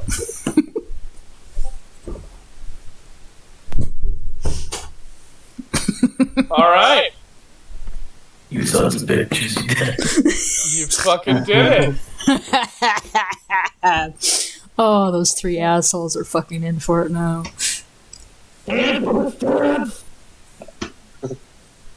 Just like walking out, Isaac's just like, I feel slimy just like talking like that. Not used to corporate talk. And I need to watch out my tongue out. Okay, so I probably need to go swing back in with Spindle, Yeah, Julie. relay the information. Yeah, Julie's gonna pick me up and we're gonna go dress for hiking, so Yeah, we'll meet up at, I'll meet you all at Hell's. Kaiko's gonna DM the Satanist. The judges have been sacked. we are now rebranding with, and she sends pictures of all the cryptids. The mascot eyes cryptids. As our man Milton says, better to rule in hell than to serve in heaven. Rock on. The chat is spammed with devil horns and approval. Fuck yeah. One.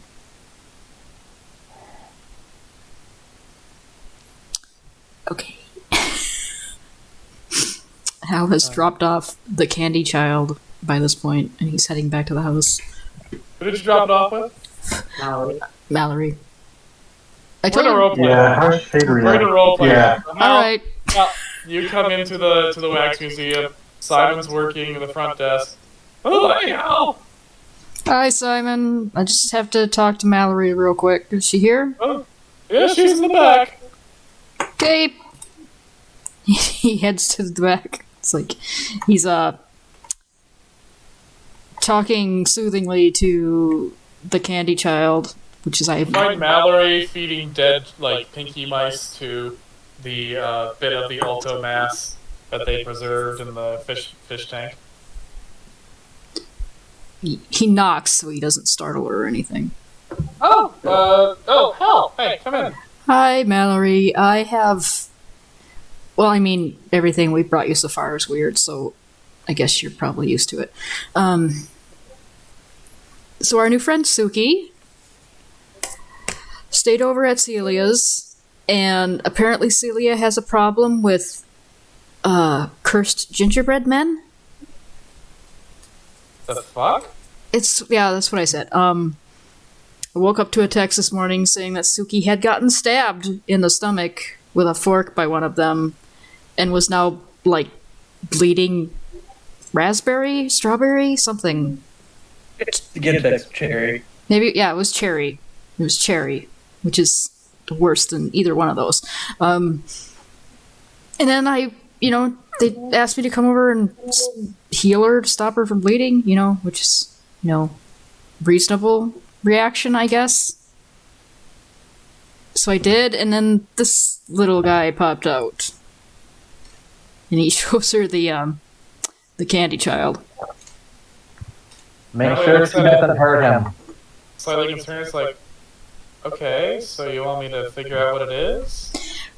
Yeah, but, Celia put it in her mouth and was going to eat it because it smelled like candy. That's probably not smart. She spit it out and now it's traumatized, so can you be, nice to it? So you want me to keep it alive? Yeah. We all got attached after it started crying when it got ate. Alright, fair enough. That's gonna make it harder, but I'll try to run some non-vivisection tests, figure out what it is. Thank you. It's really attached to the gusher. I don't know why. It's funny, when I was working at Spindle, I heard a rumor that gushers were made out of people, and I thought it was just a joke. Like those old commercials where the kids' heads would turn into giant fruits and they ate gushers. Yeah. Maybe, who knows? Maybe it just thinks it's a baby. Who knows? Well, we'll figure it out.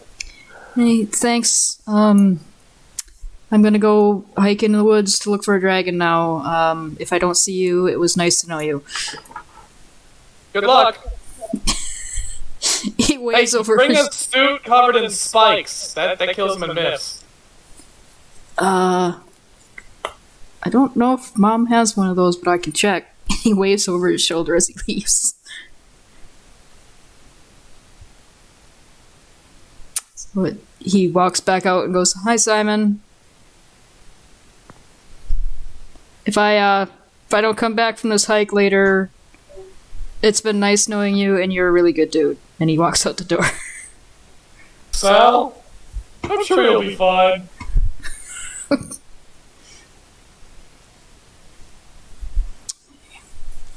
He gets back in the car. Nice guy. Hal gets back in the car and sits there for a second and goes, "Jesus fucking Christ." And he starts the car, starts off to his house. Yeah. Yeah. Yeah. Mallory has Claudia and now Candy. Name is Steve until proven otherwise, apparently. Where's Steve? Claudia and Steve, best of friends. I hope I didn't traumatize a child. Yes. You did. Maybe a little. That thing was not born even 10 minutes before you popped it in your mouth and began to eat it. Yeah. Have you learned anything about it yet? I No, brought she it. just got it. Yeah. Okay. I can't believe I came that close to pulling an injured coal. I mean, to be fair, I don't think you put any thought into it. You saw, oh, Candy, even though it was screaming and ate it. Must be because you guys eat all those gushers or something. Also, Kaiko was going to call Julie. Oh, by the way, you're now judge. Oh, shit. Rad. And we are now rebranded to a more mascot-oriented art fair involving certain town mascots, if you know what I mean. My mom's gonna be so pissed. Oh, as is everyone. As is certain other people. Alright, we're finishing recording. I'm getting out, so. Alright. Oh, so I haven't talked corporate talk, so I need to wash my mouth out. Yeah, it sucks, doesn't it? Yeah.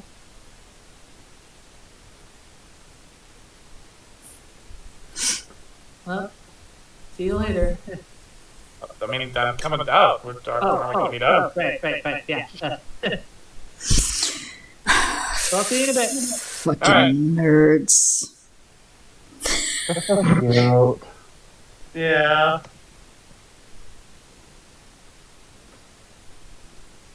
Alrighty.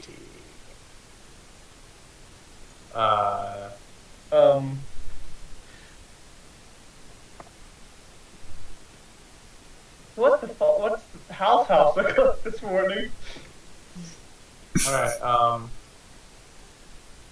you go out. Hal's mom has gone out to get some varnish for her sculpture. Chuck is in the basement. You're upstairs. Alright. He wakes up. Gets ready for the day. Alright, you walk down. She takes note to a book she has sitting on a journal she has sitting on a desk.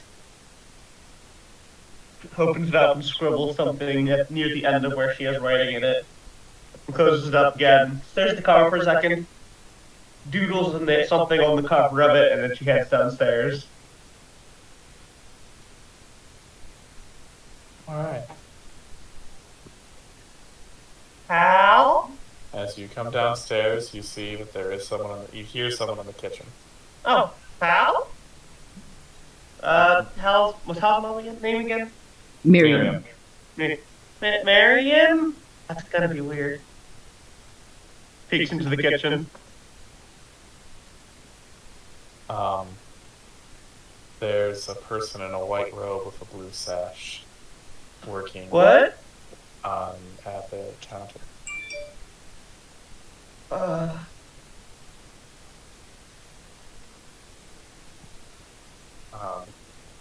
As they turn around, Tenses. you see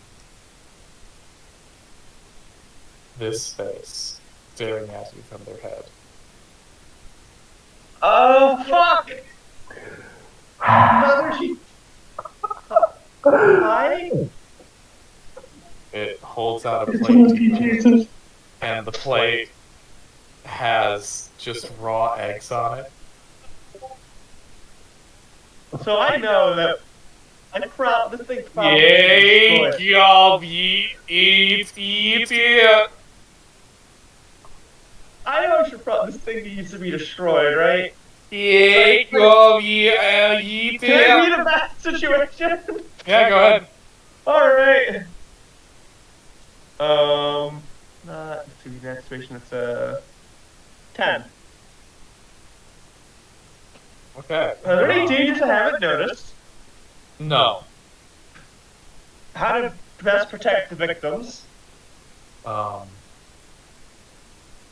guess kill this thing? What do you get? I mean, right now it's just offering you a plate with, like, 4 raw eggs on it. Like, Okay. just like you just cracked out the eggs onto the plate. And he's saying, Tiago, vida. Do I need to kill it? This one seems harmless so far. It starts walking towards you, and it's got a very odd gait.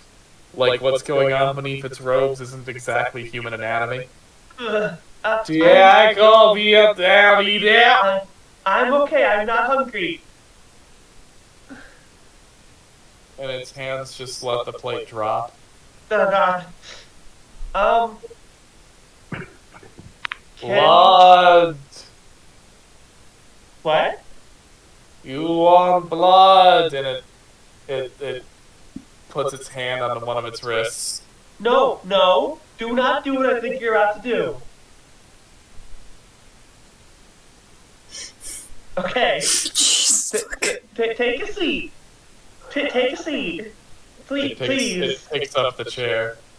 No. Put that down. Put that back down. It puts it down. Sit down. It sits on the floor. Oh, On the okay. eggs. Oh, jeez. What are you doing in my house? Love! Ugh. God love! I'm sorry. That's not my thing. God love! Yeah, no, if that was true, I wouldn't have wound up living in the woods. Listen. God Jeez. love! Okay. Alright. This is. God love you! He really. Yeah. So he takes out her phone. snaps a LOL, picture of Jesus. Jesus. LOL, Jesus in the chat. When you snap the picture, Jesus freezes and contorts for a moment. Oh god, I'm sorry. The eyes on its face rearrange themselves, as does the mouth. Yeah, love, Jesus, love. Okay, Wait a Richie, minute, when relax. you do a depiction of Jesus, Nora, Hey, I took a picture of one of the other things earlier. The mouth, which is repositioned to its forehead, pinches off at the middle and separates into 2 mouths, while the eyes coalesce over the chin into 1 eye. Oh, great, it's you. Jesus, become love. Great. Become. No. Become. Look, I was fine until you started saying this shit, alright? Love. No. I'm happy how I am. I'm not becoming anything. No, you're not. You're just being used by that thing. That I'm arguing with a statue. No. Wrong. What? Wrong. No. No, love. You have something wrong. you actually are gonna say? The mouse just keeps screaming wrong as the eye melts out of its mouth. Oh god. And it pukes into an ichor on the floor. The color of its body curdles like rotting paint. Oh god. And you see its skin begin to peel like old paper and starts peeling away and birds as it keeps screaming, wrong! And slowly its body just starts tearing itself into paper shreds. Alright. Okay. This is happening. Until finally its chest flays open, blood pours out, and the Jesus disintegrates onto the floor of the kitchen in a pile of rotted paper and spilled red paint. What the fuck? What? Hey, why? Why did this have to be what I will fucking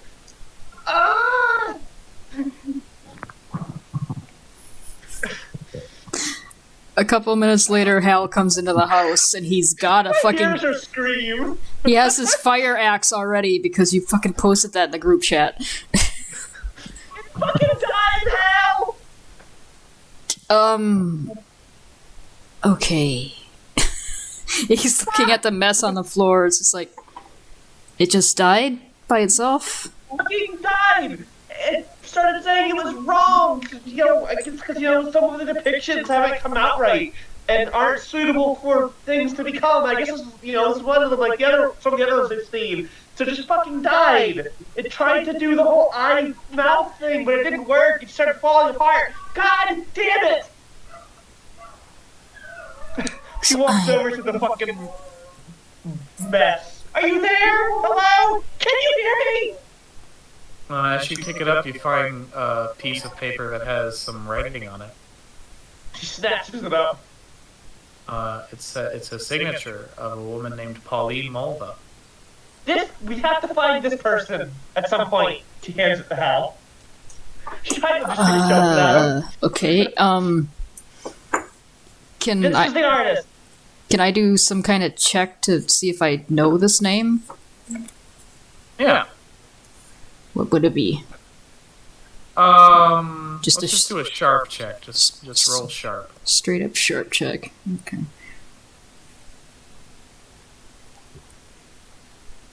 Well, that's a 9. Cool. Yeah, you recognize Pauline Mulva's name. She's been in our fair a couple of times. Real religious woman. Often her paintings are amateurish. Very passionate. Really doesn't like pop culture art or pop art in general or modern art in general or anything postmodern. Her paintings are not skilled, but there's a lot of passion in them. She's won a couple of times despite not having good technique or really growing very much. Oh yeah, I recognize this lady's name. Oh no, is she one of them now? That's a good question. She probably is. God, this thing's gotten so many people already.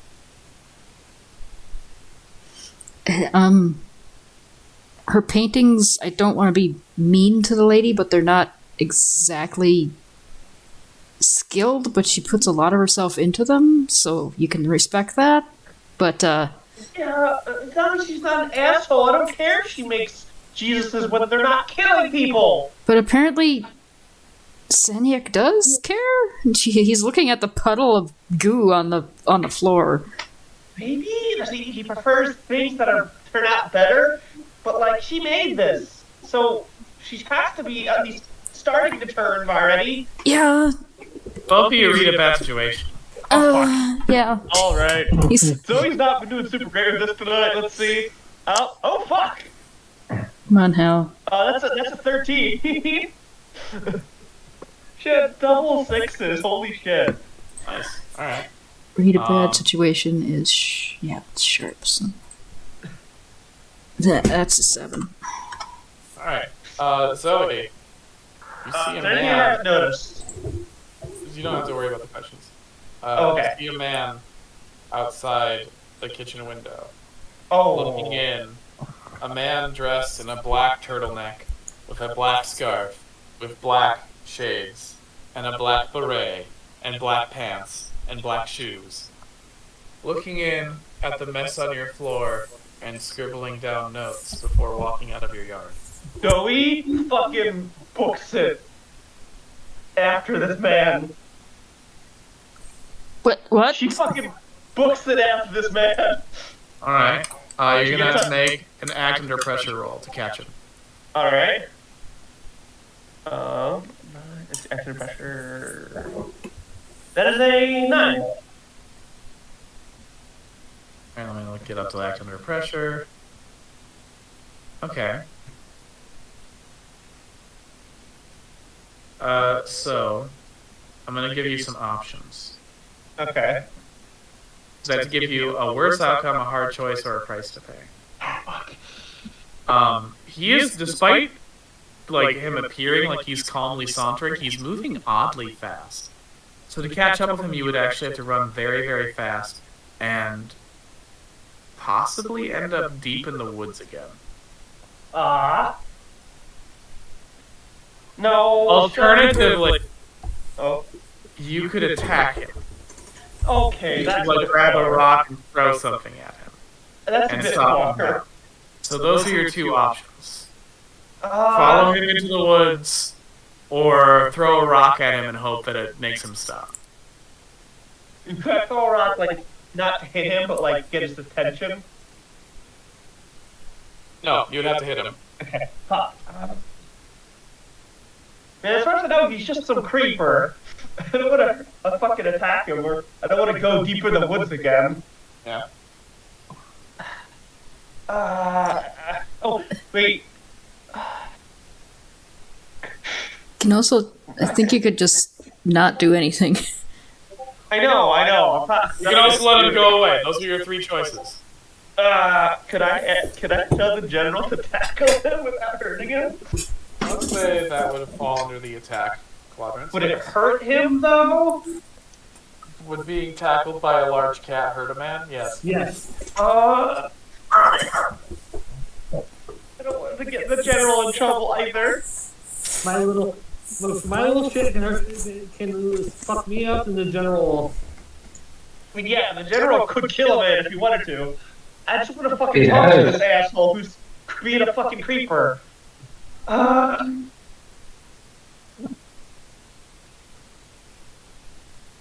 Fuck. So then,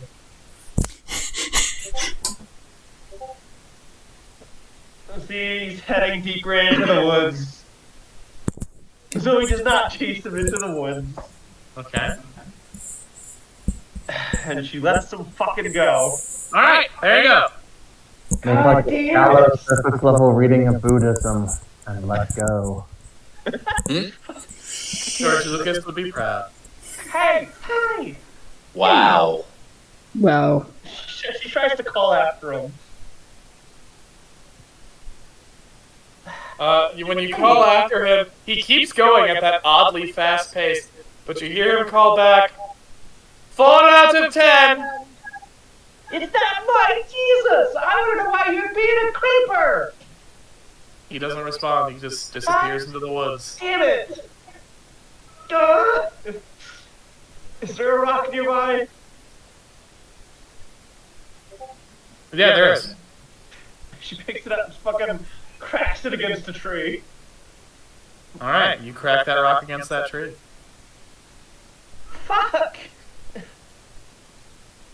Stomps back to the house. Hal has like started, I guess, rummaging through his mother pouch and seeing if there's anything that he can use to get the goo off of his fucking kitchen floor without touching it. I mean, it's just paint. Like, you touch it, and it's just acrylic paint. I still don't want to touch it, so yeah, he's just gonna put gloves on and start scrubbing his floor. So do the rest of us begin to show up? Yeah. The whole gang is here. You got your camping supplies. This is a natural place for you all to meet up when you're ready. Zoe looks fucking pissed, though. Zoe looks pissed off. Hey Zoe, how are things going? Fuck! That's how they're going! I almost ate a baby today. Staring at Celia. Yeah, that's gonna weigh on my conscience for a bit. So, in other news, Yo, judges Kaiko! Kaiko, perfect! Sorry, your thing first, but I have a question for you. we sacked the judges and replaced them with 3 new ones. Oh, thank goodness. Some good fucking news. Carly Moss, a Spindle representative, and good looking. Hal doesn't look up from scrubbing. It's me, Julie. She's flirting. Aww. I'm not good at this. It's okay. No, It's okay. you're doing fine, Kaiko. Shush. You're doing fine. They weren't gonna guess with this, so. I mean, She gestures towards the scar on her face. I mean, Hey, you would have been my second guess at the latest. I was about to say your name. Hal's not looking up from scrubbing. I mean, Julie. have you heard of a thing called kintsugi? I think that was mentioned on the BoJack Horseman episode once. It's a thing where mending areas of broken pottery with lacquer with powdered gold to make it treats breakage and repair as part of the history and beauty of an object as opposed to something to hide and well. It just makes you more you. Oh. He looks at you and smiles like, it's kintsugi? Yes. It's also a really cute ship name for these two. She grabs your hand with her non-monster hand. She's like, "Babe, you're my kintsugi." Ooh. Oh. Oh. I'm really the same for you. Yeah, that works. I'm really happy for you two. That's awesome. But where's the fucking creeper staring in our window this morning after this Jesus died? Wait. Black? Don't tell me the Jesus critic was here, too. Am I the Jesus critic? Was he in a turtleneck and a scarf and sunglasses and a beret? Yeah. Oh yeah, that's the Jesus critic. My mom hates that guy. Wait. Not the biggest fan of him either if he was staring in my window. He showed up a few years back Yeah. to start reviewing Jesus. I thought he was us about in the skies at first, but Yeah, No. Have you ever heard of this guy? Like, does he have a name? he's a Jesus critic. No, does he have a name? no one knows. Like I said, I thought he was Lyle Elzebel in the skies. And he just goes around, he goes through all the Jesus-centric art, and he critiques it. Often very harshly, but in, like, nonsensical ways. He said this one got a 4 out of 10. I mean, it's a bunch of paper scraps. I'd probably rate it lower. He shows him a picture of the Jesus. Oh, yeah, shit.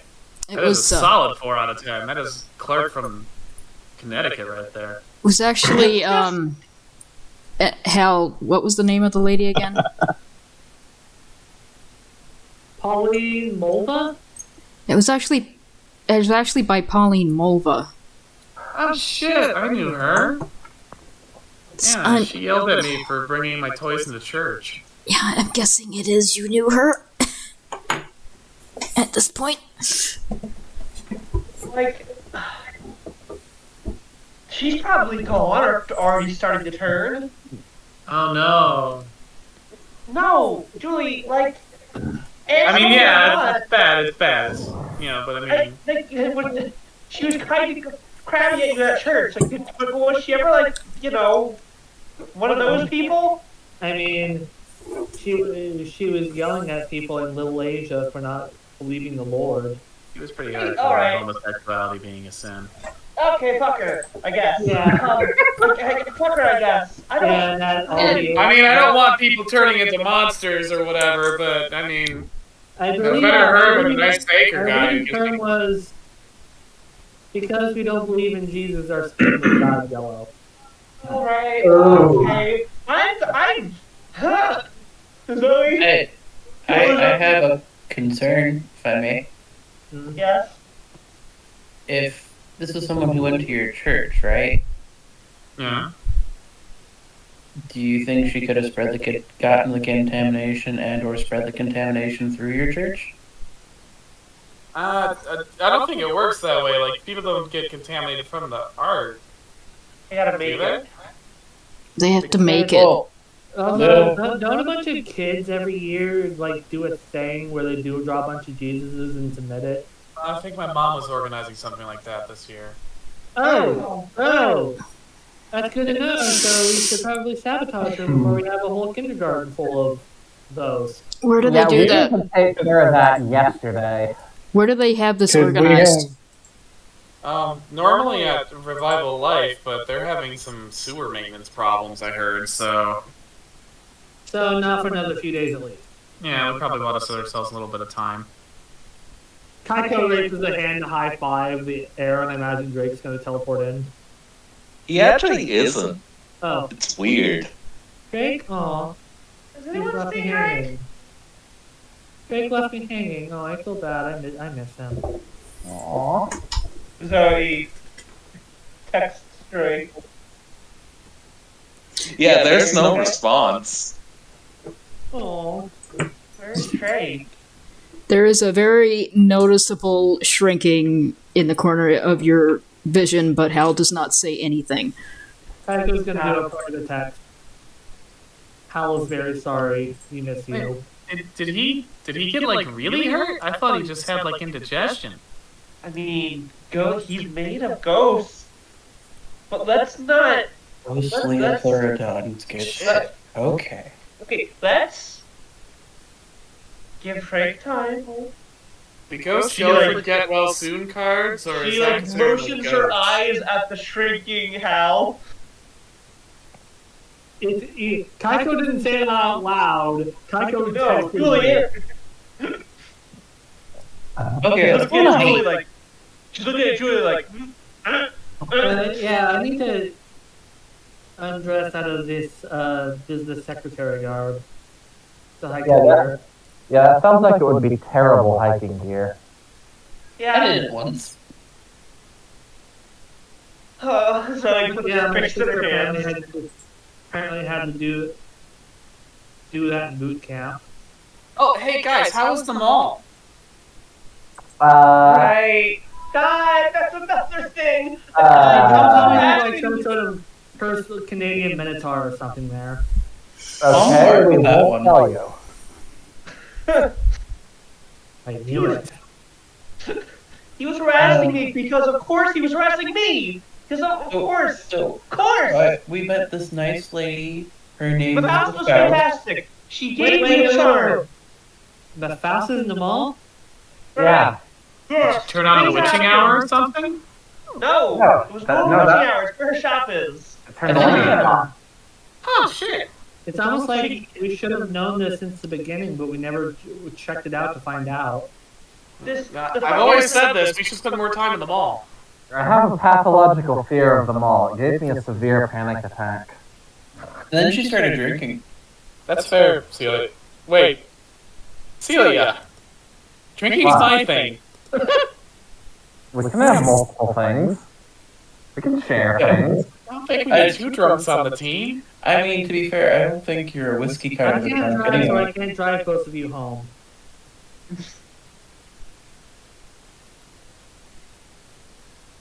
I had PTSD. I just don't make it a habit. I'm gonna be up. While we wait for everyone to gather, I'm gonna go take a minute upstairs. Okay. All right. Just fucking drags herself up there. And that kid's having a rough time lately. Yeah. I think the week's getting a bit much for her. Yeah. Well, at least she killed the Jesus. Do you think we'll all get one by the end of this? I mean- Didn't Kaito's gonna DM Isaac. It's like, what's the status update? To cut to Isaac. Mm-hmm. It's going well. Spindle said, yeah, we're fine with requisitioning it. It is not actually that much to fund an art fair for a large corporation. Especially when they get a tax bonus. So like literally, it was basically just, you pitch that and they're like, yep, fine. They have to provide someone to be a judge, but that's what HR is for. Yep, PR they is got for. someone already. Jesus. I guess Isaac would just show up eventually after Oh, hi, going Kaito. back home to change to more appropriate gear. It's a text from Suki. Get here before I eat all these pancakes. I feel fat already, but he keeps on making more. I'm guessing Hal moved on to making pancakes. No, he's still mopping the Jesus off the floor. She might be lying entirely about the pancakes, Pancakes are always a very good motivator for tired, hungry people.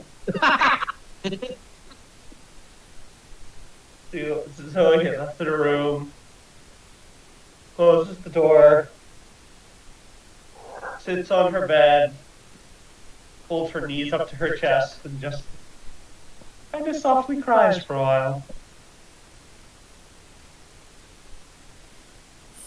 So it all out. Eventually, Isaac does show up and is just like, so, oh, did someone spill paint? Oh yeah, there was a Jesus attack. It apparently died on its own. This kind of fell apart into this mess.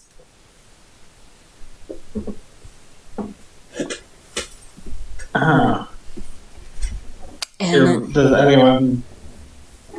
Sorry, go ahead. he's just gonna say, there's a creepy man all in black staring at it and judging it apparently, and then he walked into the woods. Ooh, wait, is it the same person that you said you saw, Julie? At Abraham's? Yeah, the Jesus critic. I think I saw him there too, yeah. Well, he's out. He like pushes the bridge of his nose and he's like, so, you think we might have an injured cult situation? You think that's him? Either way, Sanya or whatever it is has been fighting this for a long time, and well, the Jesus critic started showing up a few years ago. And they're trying to make a perfect representation to bring him through.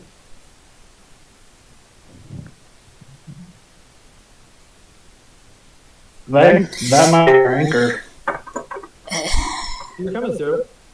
Hey, you're good. And Kaiko's just pondering, like, perfect representation, what would that be? And I'm going to use my flank ability, which is connect the dots at the beginning of each, well, it's not even the beginning, but since it's a roll plus sharp. And plus 10, I get, is this person connected to the current events? What are they saying? Where will next critical event occur? Where does the monster want for this person? Is it? I'm gonna ignore the questions, and I'm just gonna connect the dots for you. Uh-huh. Okay. Perhaps this has been gnawing at your mind so far, but this is an incredibly inefficient way to infect people. Only artists who create Jesus. Even with the high quantity of people making Jesus depictions for the Melody Art Fair, it's not going to get like anywhere near as many people as, say, the infection plot last time was. There had to be something more to it, especially given how much time this entity is invested in this particular scheme. The idea of a critic of Jesus working for the entity or being part of the entity or what have you suddenly sparks it. The reason it's taken so long and the reason it's investing so much in this is because it's trying to find a portrayal of a Messiah figure that a lot of people will feel moved by, connected to. It's trying to turn the desire for a messianic figure to a desire for it. And if it can synonymize itself with the general concept of Jesus, with the general concept of Messiah, then everyone in town who believes in such a concept will be converted. So that's what the rune is for. And eventually, perhaps, extending beyond Melody to America as a whole. Oh my god. It's not true. I just figured it out. It's not trying to use many different versions of Jesus, Fred, because that's too inefficient. It's trying to make a perfect form for itself, to synonymize itself with the belief of Jesus, the belief of a Messiah, so people believe in it, and therefore spread all over the country, and if not the world. A savior, something that chooses people to become something greater.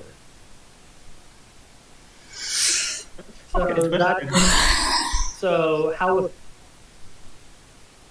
does it fit with the rune?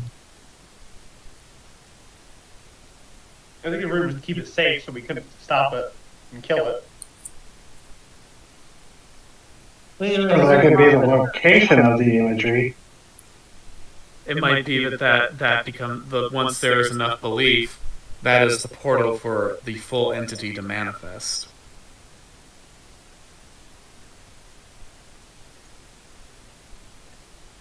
Isaac, notify Spindle of what we just found out, because that might change some things. Yeah, I'm gonna call Wen directly. Tell him I said hi. Tentacle. Well, we figured. Well, we at least figured out it's endable. We at least figured out it's endable, and now we just need to stop it. Alright, so let's go talk to this devil dragon and the malice estate and figure out if anyone here can figure out magic. Alright. So, next time, we're gonna find the devil. Yay! And a dragon. I mean, we already found the devil, technically, I think. Yeah. Julie's mom. That's fair. Alright. That was one hell of a session. We're gonna close out with a stinger if we're still recording, are we? Yeah, we're still going. Okay, good. Deep inside an old abandoned house, there's the sound of skittering feet. We slowly move our camera through the house until we find an old burnt out oven. And inside, 15 gingerbread men sit in a circle. The advanced scouts, what happened to them? Dead. They're dead. Dear God. All of them? All of them. How many good cookies have we lost to this war? Too many. Too many. But I'll bear it. I'll bear it all till we get the revenge we've sought. Because I'm one tough cookie.